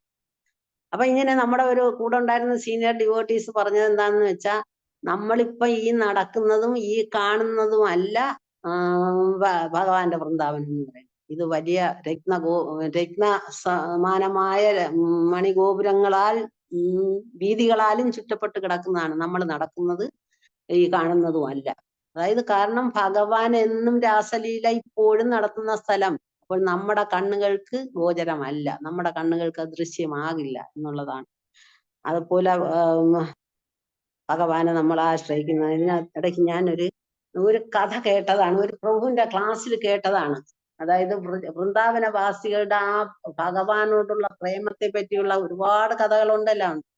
അതായത് ഒരു ഗോപിക ഇങ്ങനെ വളരെ ദുഃഖിതയായിട്ട്, എപ്പോഴും വളരെ ദുഃഖിതയായിട്ട് കാണുന്നു. അങ്ങനെ ഒരു പ്രാവശ്യം അവര് വളരെ ദുഃഖം കൊണ്ട് ഒന്നും ചെയ്യാൻ പറ്റുന്നില്ല, അവർക്ക് അടുക്കളയിൽ കയറാൻ പറ്റുന്നില്ല, വീട് കാര്യങ്ങൾ നോക്കാൻ പറ്റുന്നില്ല. അപ്പൊ ഈ അടുക്കളയിൽ കയറാൻ പറ്റുന്നില്ലെങ്കിൽ ഭർത്താവിന്റെ അല്ലെങ്കിൽ മക്കളെ മായിമാരെ എല്ലാ ശല്യങ്ങളും നമ്മൾ സഹിക്കേണ്ടി വരുമല്ലോ. അപ്പൊ ഇതെല്ലാം സഹിച്ച് ഇവർക്ക് ഈ ദുഃഖം കൊണ്ട് ഇവർ ഒരിടത്ത് ചെന്ന് ഇങ്ങനെ ദുഃഖിച്ചിരിക്കുകയാണ്. അപ്പൊ ഒരു സന്യാസി ചോദിക്കും, എന്താണ് ഇത്ര ദുഃഖം എന്ന് ചോദിക്കും. അപ്പൊ അവര് പറയുന്നത്, എനിക്ക് ഒന്നും ചെയ്യാൻ പറ്റുന്നില്ല, ഞാൻ എവിടെ തിരിഞ്ഞാലും ആ കൃഷ്ണനെ മാത്രമേ കാണുന്നുള്ളൂ. അടുക്കളയിൽ കയറിയാൽ കൃഷ്ണൻ, അങ്ങോട്ട് പോയാൽ കൃഷ്ണൻ, ഇങ്ങോട്ട് പോയാൽ എവിടെ പോയാലും ഞാൻ കൃഷ്ണനെ മാത്രമേ കാണുന്നുള്ളൂ, എനിക്കതുകൊണ്ട് ഭയങ്കര ദുഃഖമായിരിക്കുകയാണെന്ന്. അപ്പൊ ഇത് കേട്ട സന്യാസി വേഗം അവരുടെ പാദങ്ങളിൽ നമസ്കരിക്കും. അപ്പൊ ആ അവസ്ഥ അതുപോലെ ഇദ്ദേഹം രൂപഗോസ്വാമി പറഞ്ഞിരിക്കുന്നത്. നമ്മുടെ ആ ഭഗവാന്റെ അടുത്ത് എത്തുമ്പോ നമ്മൾക്ക് ഉണ്ടാകുന്ന മാറ്റം, നമ്മളതൊക്കെ ഇന്നലെ പറഞ്ഞില്ലേ, പ്രഭുപാദർ എപ്പോഴും പറയുന്നുണ്ട്, ഒരു ആത്മപരിശോധന നമ്മൾ നടത്തും. നമ്മളെപ്പോഴും നമ്മൾ എത്ര വരെ ഭാഗവതം വായിക്കുന്നു, ഭഗവത്ഗീത വായിക്കുന്നു, അല്ലെങ്കിൽ മാലജപം, ഇതെല്ലാം ഉണ്ട്. നമ്മൾ ഏതുവരെ എത്തി, അത് നമ്മൾ ഏതുവരെ എത്തിയെന്ന് മനസ്സിലാക്കണമെങ്കിൽ നമ്മുടെ സ്വഭാവ ഏതുവരെ എത്തിയെന്ന് മനസ്സിലാക്കിയാൽ മതി. മറ്റുള്ളവരോട് നമ്മൾ അങ്ങനെ പെരുമാറുന്നു, എന്തെല്ലാം ചെയ്യുന്നു എന്നുള്ളതൊക്കെ. അവസാനം അല്പജ്ഞാനിയായ ശരാശരി മനുഷ്യന് മുമ്പേയുള്ള ഏതൊരു മനുഷ്യനും ഭഗവത് ശ്രവണ കീർത്തന സ്മരണ ആരാധനകളിലൂടെ പരമദിവ്യ സദാ സ്മരിക്കണമെന്ന് പറയുന്നു. ഈ നിയമത്തെ കർശനമായി അനുവർത്തിക്കുകയും നമ്മുടെ ക്ഷേമത്തിനായി അതന്ത്രീയ ശാസ്ത്രത്തിന്റെ അത്യധികമായ സാഹിത്യങ്ങൾ രചിക്കുകയും ചെയ്തു. മാത്രമല്ല അവർ വ്യത്യസ്ത, അതായത് സനാതന ഈ ഷഡ്ഗോസ്വാമിമാരുടെ കാര്യം പറയുന്നത്, സദാ സ്മരിക്കണം എന്നാണ് വ്യക്തിഗത ഇഷ്ടം ചെയ്യാൻ. ശ്രീ ചൈതന്യ മഹാപ്രഭുവിനാൽ അധികാരപ്പെടുത്തപ്പെട്ട വൃന്ദാവന ഗോസ്വാമിമാർ ഈ നിയമത്തെ കർശനമായി അനുവർത്തിച്ചു എന്നാണ്. നമുക്കറിയാം, സനാതന ഗോസ്വാമി, രൂപ ഗോസ്വാമി, പിന്നെ ശ്രീ ഗോപാല ഭട്ട ഗോസ്വാമി, ഇവരെല്ലാം എത്രയെത്ര രചനകളാണ് നമ്മൾക്ക് തന്ന, എത്രയെത്ര രചനകളാണ് നമ്മൾക്ക് തന്ന. നമ്മളിപ്പോ എല്ലാം ഭഗവാനെ കൂടുതലും അറിയുന്നത് നമ്മൾ പരമ്പര, അതായത് സമ്പ്രദായത്തിൽ വന്നതിന് ശേഷം നമ്മൾ അറിയുന്ന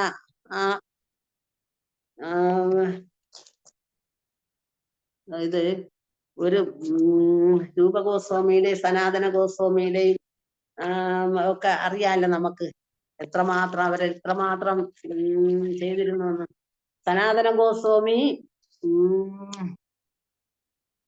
ഈ ചൈതന്യ മഹാപ്രഭുവിന്റെ ആജ്ഞയനുസരിച്ച് പ്രവർത്തിച്ചു. അദ്ദേഹം ഭഗവാനെ പോലും ധിഖരിച്ചു. എന്തിനാണ്? ഭഗവാനെ പോലും നമ്മൾ ധിഖരിക്കും പോലെ അല്ല അവർ ധിഖരിച്ച. അവർ ഒരു കഥ ഞാനിവിടെ വെച്ചിട്ടുണ്ടായിരുന്നു. അതായത് സനാതന ഗോസ്വാമി ഒരു ബ്രാഹ്മണന്റെ വീട്ടിൽ ഭിക്ഷയ്ക്ക് പോകുമ്പോ, അവിടെ ആ കഥ നമുക്ക് എല്ലാവർക്കും അറിയാം. ഈ ബ്രാഹ്മണര് ഭഗവാന്റെ വിഗ്രഹം സ്വന്തം മക്കളോടൊപ്പം കളിക്കുന്ന ഒരു വിഗ്രഹത്തേക്കാണ്. അതായത് ശ്രീ മധുസൂദന വിഗ്രഹമാണത്. ഞാനിപ്പോ പേരുകൾ ഇങ്ങനെ വേഗം മറന്നു പോകും, അതുകൊണ്ടാണ് ഇങ്ങനെ അത് ഇവിടെ. അതായത് മദനമോഹന്റെ സുപ്രസിദ്ധമായ ഈ ക്ഷേത്രം പണി കഴിപ്പിച്ച ശ്രീല സനാതന ഗോസ്വാമിയാണ്. വൃന്ദാവനത്തിലെ ആദ്യ ക്ഷേത്രവും ഇത് തന്നെ. ദോദാശാദിത്യ കിലയ്ക്ക് ചുവടെയുള്ള അദ്വൈതവടത്തിൽ ഭജനക്രിയയിൽ ഏർപ്പെട്ടിരിക്കുന്ന വേളയിൽ അദ്വൈതാചാര്യർക്ക് ലഭിച്ച ഈ വിഗ്രഹമാണ് മദനമോഹന്റെ. അതായത് അദ്വൈതാചാര്യർ ബംഗാളിലേക്ക് തിരിച്ചു പോകുന്ന സന്ദർഭത്തിൽ ഈ ശ്രീ വിഗ്രഹം മധുരയിലുള്ള ഒരു ബ്രാഹ്മണനെ ഏൽപ്പിച്ചു. ബ്രാഹ്മണനാകട്ടെ മദന മോഹനനെ തന്റെ കുട്ടികളിൽ ഒരുവനെ പോലെ പരിലാളിച്ചും പോന്നു. വർഷങ്ങൾ കടന്നുപോയി. ശ്രീല സനാതന ഗോസ്വാമി അപ്പൊ നമ്മൾ മനസ്സിലാക്കുന്ന ഈ ബ്രാഹ്മണൻ ശ്രേഷ്ഠനായ ഒരു ബ്രാഹ്മണനായതുകൊണ്ടാണ് ഈ അദ്വൈതാചാര്യർ പൂജിച്ചിരുന്ന വിഗ്രഹം അദ്ദേഹത്തിന് കൊടുക്കുന്നത്. അദ്ദേഹം ഭഗവാനെ സ്വന്തം മക്കളെ പോലെ കരുതി കളിപ്പിച്ചുകൊണ്ടിരിക്കുകയാണെന്ന് പറയുന്നുണ്ട്. ഇത് കണ്ട ഈ ഭിക്ഷയ്ക്ക് ചെല്ലുമ്പോ സനാതന ഗോസ്വാമി ഇത് കണ്ട് ചെല്ലുമ്പോഴത്തെ ഇത് കാണുമ്പോ മദനമോഹന്റെ സനാതന ഗോസ്വാമി ബ്രാഹ്മണനെ ശകാരിക്കുകയും വിധി അനുസരിച്ച് മദനമോഹനെ പൂജ ചെയ്യുന്നതിന് നിർദ്ദേശിക്കുകയും ചെയ്തു. ഏതാനും ദിവസങ്ങൾക്ക് ശേഷം വൃന്ദാവനത്തിൽ വെച്ച് സനാതന ഗോസ്വാമിക്ക് മദനമോഹനന്റെ സ്വപ്ന ദർശനമുണ്ടായി. താൻ ബ്രാഹ്മണന്റെ ഗ്രഹത്തിൽ അദ്ദേഹത്തിന്റെ കുട്ടികളിൽ ഒരുവനെ പോലെ സന്തോഷമായി കഴിയുകയായിരുന്നുവെന്നും സനാതന ഗോസ്വാമിയുടെ നിർദ്ദേശാനുസരണം ബ്രാഹ്മണൻ വിധി അനുസരിച്ചുള്ള പൂജകൾ ചെയ്യുന്നതിനാൽ തനിക്ക് നേരത്തെ ഉണ്ടായിരുന്ന രസം പോഴില്ലെന്ന് മദനമോഹനൻ സനാതന ഗോസ്വാമിയോട് പരാതിപ്പെട്ടു. അതായത് ഭഗവാൻ, ഞാൻ പറഞ്ഞില്ലേ നേരത്തെ പറഞ്ഞ ഭഗവാന് കർമ്മകാണ്ഡങ്ങളിലെ വിധി അനുസരിച്ചുള്ള പൂജയല്ല ഇഷ്ടം. പക്ഷേ സനാതന ഗോസ്വാമി അങ്ങനെ പറയുന്നത് കേട്ടപ്പോ ബ്രാഹ്മണന് വളരെ വിഷമം, പേടി, ഭയം ഉണ്ടാകും. അദ്ദേഹം അതുകൊണ്ടാണ് അങ്ങനെ ചെയ്യാൻ തുടങ്ങിയത്. അന്ന് തന്നെ രാത്രിയിൽ ഗോസ്വാമിയോട് അന്ന് തന്നെ രാത്രിയിൽ ബ്രാഹ്മണനും മദനമോഹൻ സ്വപ്ന ദർശനം നൽകി. സ്വപ്നത്തിൽ അങ്ങേക്ക് കുട്ടികൾ ധാരാളമുള്ളതിനാൽ ആരുമില്ലാത്ത സനാതന ഗോസ്വാമിക്ക് എന്നെ നൽകുക എന്ന നിർദ്ദേശം മദനമോഹനൻ ബ്രാഹ്മണന് നൽകി. പിറ്റേന്ന് കാലത്ത് തന്നെ സനാതന ഗോസ്വാമി ബ്രാഹ്മണന്റെ ഗ്രഹത്തിൽ ചെന്ന് അദ്ദേഹത്തോട് ക്ഷമായാചനം ചെയ്തു. ബ്രാഹ്മണൻ തനിക്കുണ്ടായ സ്വപ്നദർശനം ഗോസ്വാമിയെ ധരിപ്പിക്കുകയും മദനമോഹനെ അദ്ദേഹത്തിന് നൽകുകയും ചെയ്തു. പക്ഷെ മദനമോഹനെ സ്വീകരിക്കുന്നതിന് സനാതന ഗോസ്വാമി ആദ്യം കൂട്ടാക്കിയില്ല. എന്തുകൊണ്ടാണ് കൂട്ടാക്കാത്തത്? ഭഗവാനെയാണ് സ്വീകരിക്കാൻ കൂട്ടാക്കാത്തത്.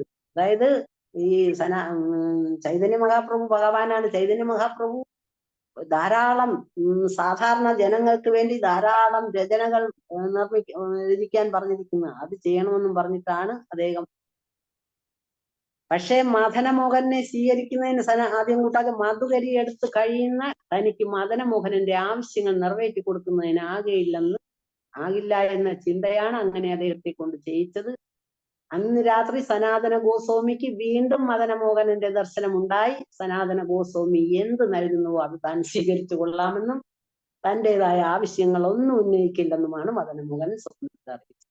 അങ്ങനെ ആ കരാറിന്മേലാണ് ഭഗവാനെ കൊണ്ടുവരുന്നത്. ഭഗവാൻ ഈ സനാതന ഗോസ്വാമി ഭക്ഷിക്കും, വളരെ ആഹാരമൊക്കെ വളരെ പരിമിതമായിട്ട് ദുർലഭമായിട്ട് കഴിക്കുന്ന, അതായത് ഗോതമ്പ് മാവ് കൊണ്ട് കട്ടയുണ്ടാക്കി അതിനെ ഇങ്ങനെ വേണ്ടിട്ട് വെച്ചിട്ട് കഴിക്കും. ഇങ്ങനെയൊക്കെ കുറെ വിവരണങ്ങളുണ്ട്. അപ്പൊ ഒരു ദിവസം ആകുമ്പോ ഭഗവാൻ ഒന്നും ചോദിക്കില്ല എന്നുള്ള ഇതിലാ കൊണ്ടുവരുന്നത്, ഉടമ്പടിയിലാ കൊണ്ടുവരുന്നത്. എന്നിട്ട് ഒരു ദിവസം ആകുമ്പം ഭജന സ്ഥലത്ത് വൃക്ഷത്തിന് ചുവട്ടിൽ വെച്ച് അദ്ദേഹം മദനമോഹന് സേവ ചെയ്തു പോന്നു. സനാതന ഗോസ്വാമി നിത്യവും ഉണങ്ങിയ ചപ്പാത്തി മാത്രമാണ് മദനമോഹന് നിവേദിച്ചു പോകുന്നത്. പക്ഷെ പെട്ടെന്നൊരു ദിവസം മദനമോഹനന് അല്പം ഉപ്പ് കൂടി വേണമെന്ന് ആവശ്യപ്പെട്ടു.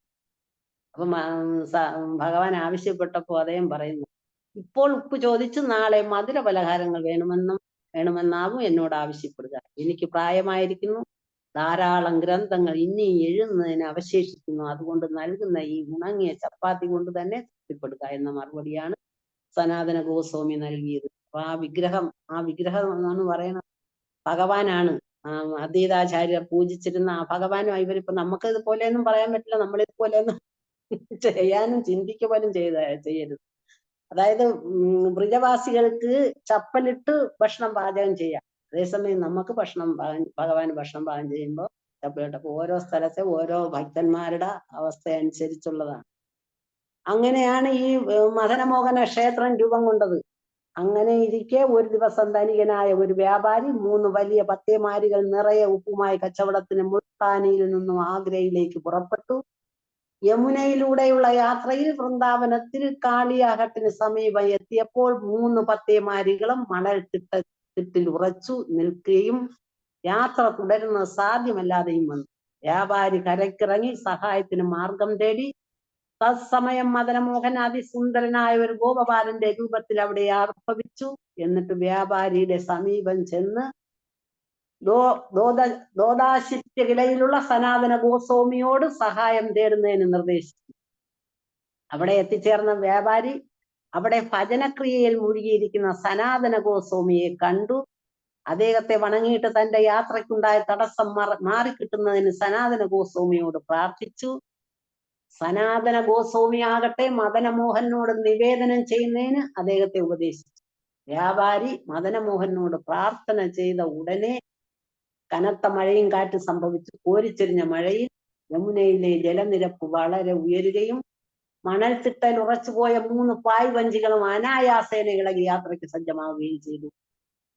രാംദാസ് കപൂർ എന്ന ആ സമ്പന്ന വ്യാപാരി ആഹ്ലാദഭരിതനായി കച്ചവടം കഴിഞ്ഞ് മടക്കയാത്രയിൽ വീണ്ടും വന്ന് കണ്ടുകൊള്ളാമെന്ന് സനാതന ഗോസ്വാമി അറിയിച്ച് അദ്ദേഹം ആഗ്രയിലേക്കുള്ള തന്റെ യാത്ര തുടർന്നു.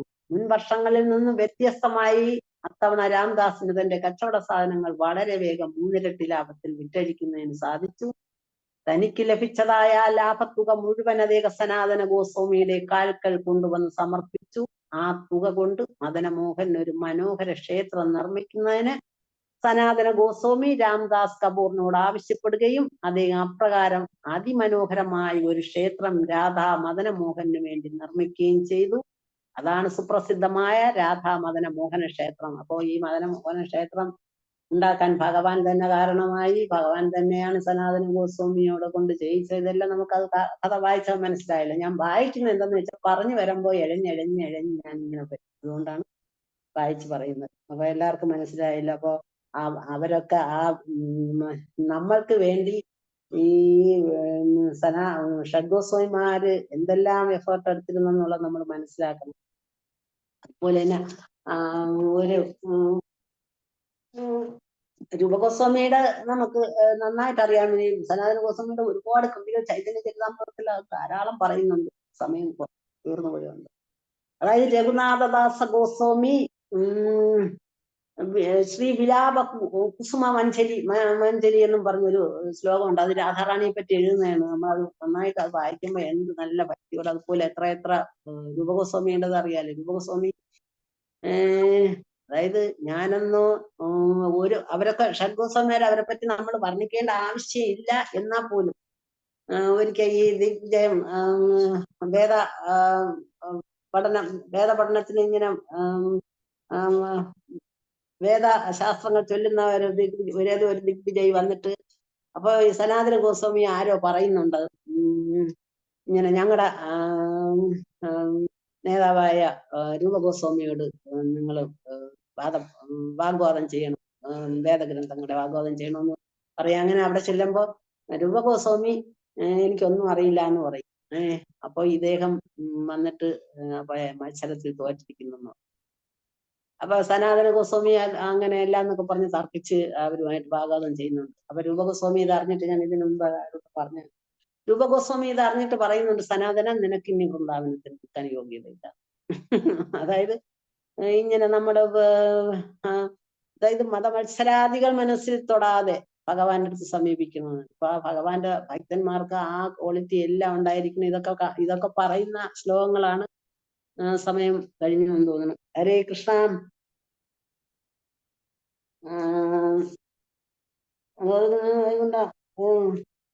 ഐശ്വര്യങ്ങളാണ് സേവിക്കപ്പെടുന്നത് ഗോലോകത്തിൽ സ്വാഭാവിക ഭക്തിയാലാണ്, അതായത് ഗോലോകത്തിൽ.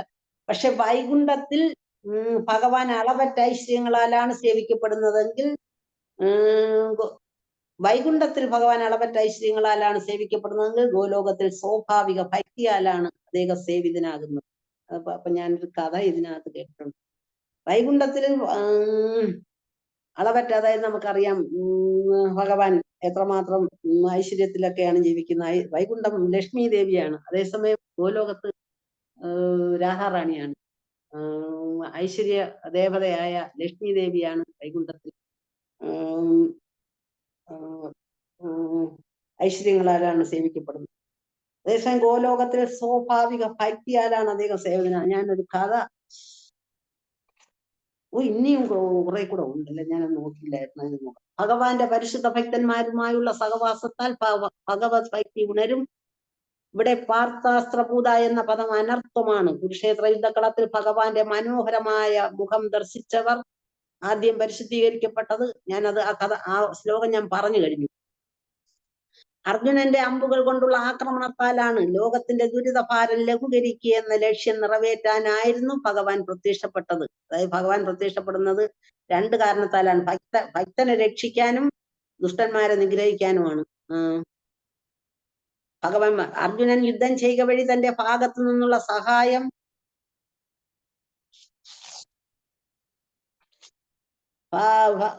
നൽകുകയായിരുന്നു.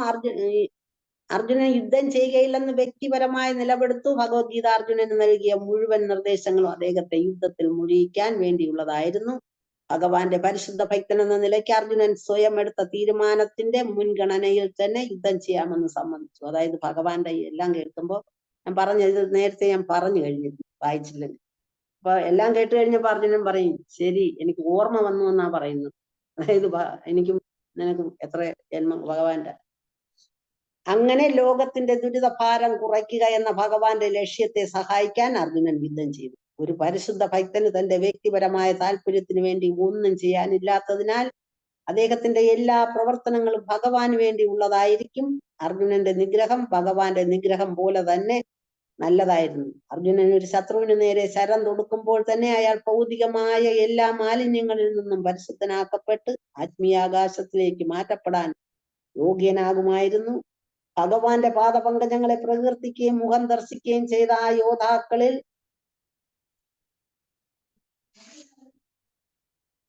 കൃഷ്ണ ഗോവിന്ദ, ഞാൻ തെറ്റി വായിച്ചത് കേട്ടാ ഭഗവാനെ. ഞാൻ ആ അതിന്റെ യുദ്ധത്തിന്റെ കാര്യങ്ങൾ ഞാൻ പറഞ്ഞില്ല. അപ്പൊ ഭഗവാനോട് ചെയ്യേണ്ട കാര്യങ്ങളൊക്കെ തെറ്റിപ്പോയി. സോറി, ഹരേ കൃഷ്ണ. ഞാൻ നമ്മൾ വായിച്ചത് അത്രയും തന്നെയാണ്. ഭാഗവത്തിലായാലും ഞാൻ വായിച്ച ആ ഭാഗം മാത്രം തന്നെയുള്ളായിരുന്നു. ഇത് ഞാൻ ഭഗവാൻ അർജുനൻ ചെയ്തതിന്റെ കാര്യം വായിച്ചതാണ്. ശരി, ഹരേ കൃഷ്ണ. ഹരിബോൾ. ഗ്രന്ഥരാജ് മഹാഭാഗവതം കീ ജയ്, ഭഗവത്ഗീത കീ ജയ്.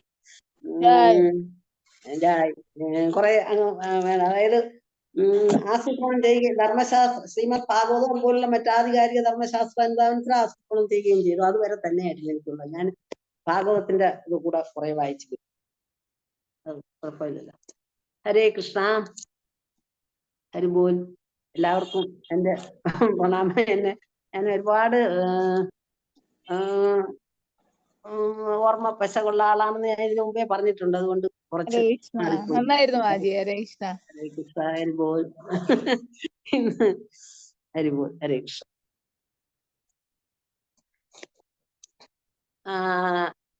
ആർക്കെങ്കിലും എന്തെങ്കിലും ചോദിക്കാനോ പറയാനോ ഉണ്ടെങ്കിൽ ആകാം, ഒന്ന് ആഡ് ചെയ്യാം. എന്ത് വേണോ ആകാം. ഹരേ കൃഷ്ണ മാതാജി. മാതാജി ചെരിപ്പിടുന്നതിനെ പറ്റി എന്തോ പറഞ്ഞില്ലേ? അതെനിക്ക് മുഴുവൻ അങ്ങോട്ട് ക്ലിയർ ആയില്ലേ? അതായത് മാതാജി, നമ്മൾ ഭക്തന്മാരിപ്പോ ഓരോരുത്തർ ഭക്തന്മാര് നമ്മുടെ ഇഷ്ടം അനുസരിച്ച് നമ്മൾ ചിലപ്പോ എന്തെങ്കിലുമൊക്കെ അങ്ങ് ചെയ്യും. ഭഗവാന് കൊടുക്കുമ്പോഴും വാങ്ങുമ്പോഴും ഒക്കെ നമ്മള് ഭഗവാനെ സേവിക്കുമ്പോൾ നമ്മൾക്ക് നല്ല, അതായത് പരിശുദ്ധമായ ഭക്തി ഉണ്ടായിരിക്കണം, ശുദ്ധി ഉണ്ടായിരിക്കണം, പരിശുദ്ധി ഉണ്ടായിരിക്കണം, ഇതെല്ലാം ഉണ്ടായിരിക്കണം എന്ന് നമ്മൾ പറയില്ലേ? അതാണ് ഇപ്പൊ ബ്രിജവാസികൾക്ക് കുറച്ച് ഇളവുണ്ടെന്ന് പറയുന്ന ബ്രിജവാസികൾ, ബ്രിജവാസികൾ എന്ന് പറയുന്ന ഏത് തരക്കാരും നമുക്കറിയാമല്ലോ. അതെ അതെ അതെ. അപ്പൊ അവർക്ക് പലതും ആകാം. അവർക്ക് വൃന്ദാവനവാസികൾക്ക് ചപ്പലിട്ട് ഭക്ഷണം പാകം ചെയ്യാന്ന് പറയുന്ന അവിടുത്തെ കാലാവസ്ഥ അനുസരിച്ചും അവരുടെ ഭക്തി കൊണ്ടും അവരുടെ ആ നിലയിലെത്തിയവരായതുകൊണ്ടാണ്. അതേസമയം ഇപ്പൊ ഒരു ഉദാഹരണം പറയാം. ഇതേ ശബരി ഈ ഭഗവാനെ കണ്ട ആ സന്ദർഭത്തില് ഭഗവാനെ കണ്ട ഭക്തിയും ആ പരവേശത്താലാണ് ഇത് എടുത്ത് കടിച്ചു നോക്കുന്നത്, അല്ലേ? ഹരേ കൃഷ്ണ. അപ്പൊ അത് ആ ഭക്തിയുടെ ഭാവത്തിൽ അവര് ഭഗവാനോടുള്ള ആ അദ്വൈതമായ ഭക്തി കൊണ്ട് കടിച്ചു നോക്കുകയാണ്. അതുപോലെ നമുക്ക് കടിച്ചു നോക്കിയിട്ട് ഭഗവാന് കൊടുക്കാൻ പറ്റുമോ? പറ്റില്ല. അതുപോലെ ബ്രജവാസികൾക്ക് ചിലപ്പോ ചപ്പലിട്ട് അവിടുത്തെ തണുപ്പും ഇതുമൊക്കെ കൊണ്ട് ചപ്പലിട്ട് ഭക്ഷണം പാകം ചെയ്യാന്ന് പറയുന്നുണ്ട്. അതേസമയം നമ്മൾക്ക് അത് ചെയ്യാൻ പാടില്ല. അതായത് മുതിർന്ന ഭക്തന്മാര് ചെയ്യുന്നതൊന്നും നമ്മൾ ചെയ്യരുത് എന്നുള്ളതാണ് അതിന്റെ സാരം. സനാതന ഗോസ്വാമി ഭഗവാനോട് പറയുന്നുണ്ട്, ഇന്നിപ്പോ ഒന്നും ചോദിക്കില്ല എന്നുള്ള വ്യവസ്ഥയിലാ കൊണ്ടുവരുന്നത്, അല്ലേ? ഇന്ന് ഉപ്പ് ചോദിച്ചു, ഇനി നാളെ വേറെ എന്നെ കൊണ്ട് പറ്റില്ല എന്ന് പറയാം. അത് സനാതന ഗോസ്വാമി പറയും പോലെ നമുക്ക് പറയാനൊക്കുവോ? അത് ശരിയാണ്. നമ്മളെവിടെ സനാതന ഗോസ്വാമി എവിടെ? അതേപോലെയാണ് ഭക്തന്റെ ഭാവങ്ങൾ അനുസരിച്ചാണ് ഭഗവാൻ. ഇപ്പൊ നമ്മളെ വീട്ടില് ഭഗവാന്റെ വിഗ്രഹം വെച്ചിട്ടുണ്ട്. അതുകൊണ്ട് ആ വിഗ്രഹമായിട്ട് നമുക്ക് എന്തോ പറഞ്ഞ അഭേദ്യമായ ബന്ധം കാണും. ആ വിഗ്രഹത്തോട് നമ്മൾ എന്തെങ്കിലും ഒക്കെ ഇപ്പൊ ഒരു വിഗ്രഹം വെച്ചേക്കുന്ന ആൾക്കാർക്ക് അറിയാം, നമ്മളെ വീട്ടിലിരിക്കുന്ന വിഗ്രഹം നമ്മളുമായിട്ടുള്ള ബന്ധം, അതുകൊണ്ട് നമുക്കുണ്ടാകുന്ന നല്ലതായ കുറെ അനുഭവങ്ങളൊക്കെ നമുക്ക് കാണും എന്ന് വിചാരിച്ചുകൊണ്ട് ഒരു അമ്പലത്തിൽ പോയി നമ്മളത് ചെയ്യാമോ? ഇല്ല, ആ രീതിയിൽ പാടില്ല. അതേപോലെ അതാണ് പറയുന്നത്. നമ്മള് മനസ്സിലായല്ലോ മാതാജി? മനസ്സിലായി മാതാജി. ഹരേ പെട്ടെന്ന് അത് കൃഷ്ണ. ക്ലിയർ ആയില്ലേ, അതുകൊണ്ടാണ്. അത് തന്നെ, അങ്ങനെയാണ്. അതെ, ഈ ക്ലിയർ ആകാത്ത എന്റെ തന്നെ കുഴപ്പമാണ് മാതാജി. ഞാനിങ്ങനെ വേഗം അങ്ങനെയൊന്നും പറയില്ല മാതാജി. ഹരേ കൃഷ്ണ. വേഗം വേഗം ഞാനും മാല കെട്ടിക്കൊണ്ടിരിക്കുകയായിരുന്നു, അതിന്റെ ആയിരിക്കും ചിലപ്പോഴേ. എന്നിട്ട് അത് ഇടാൻ പോയിണ്ടായിരുന്നു. അല്ലല്ല, ഞാൻ എന്റെ ആശയങ്ങൾ വ്യക്തമാക്കുന്നില്ല, അതുകൊണ്ടാണ് വേഗം പറഞ്ഞു പോകുന്നുണ്ട്. ഹരേ കൃഷ്ണ, ഹരിബോൽ.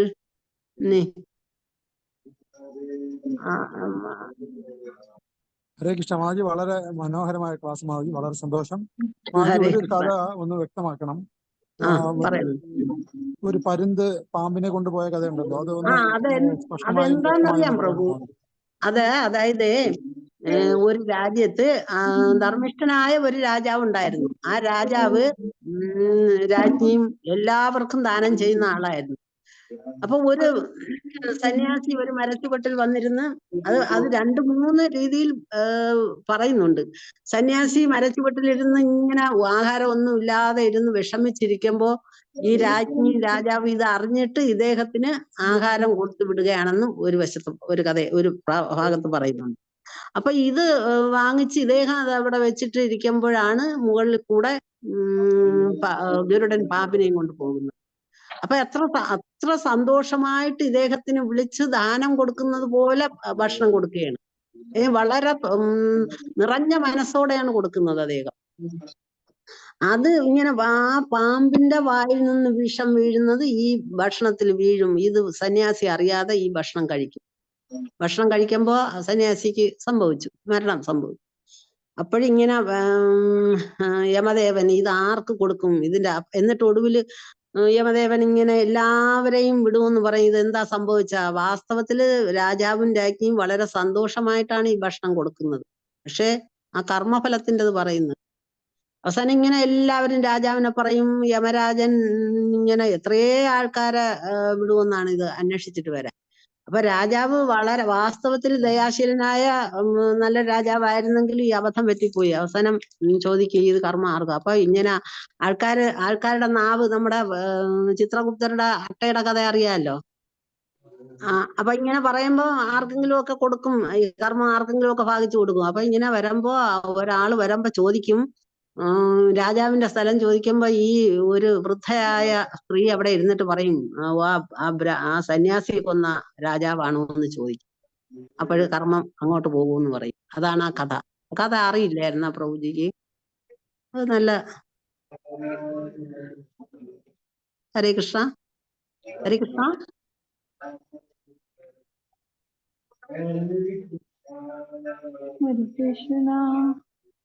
ഹരേ കൃഷ്ണ.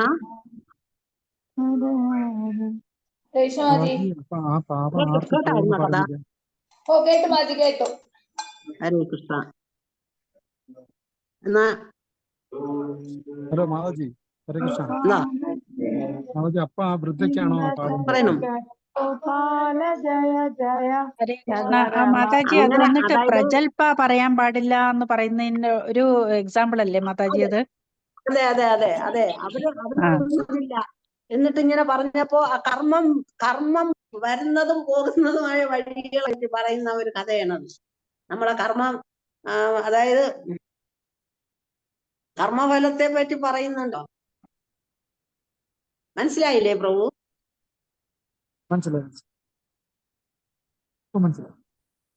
മനസ്സിലായി. അതായത് കർമ്മം പോകുന്ന.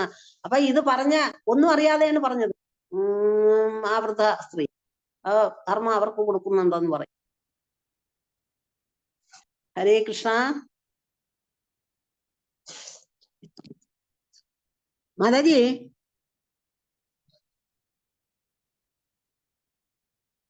മാതാജി. ഹരേ കൃഷ്ണ, ഹരേ കൃഷ്ണ. മഹാഭാരത് നിർത്താമല്ലോ മാതാജി? മഹാഭാഗവതം ഭഗവത്ഗീത കീ ജയ.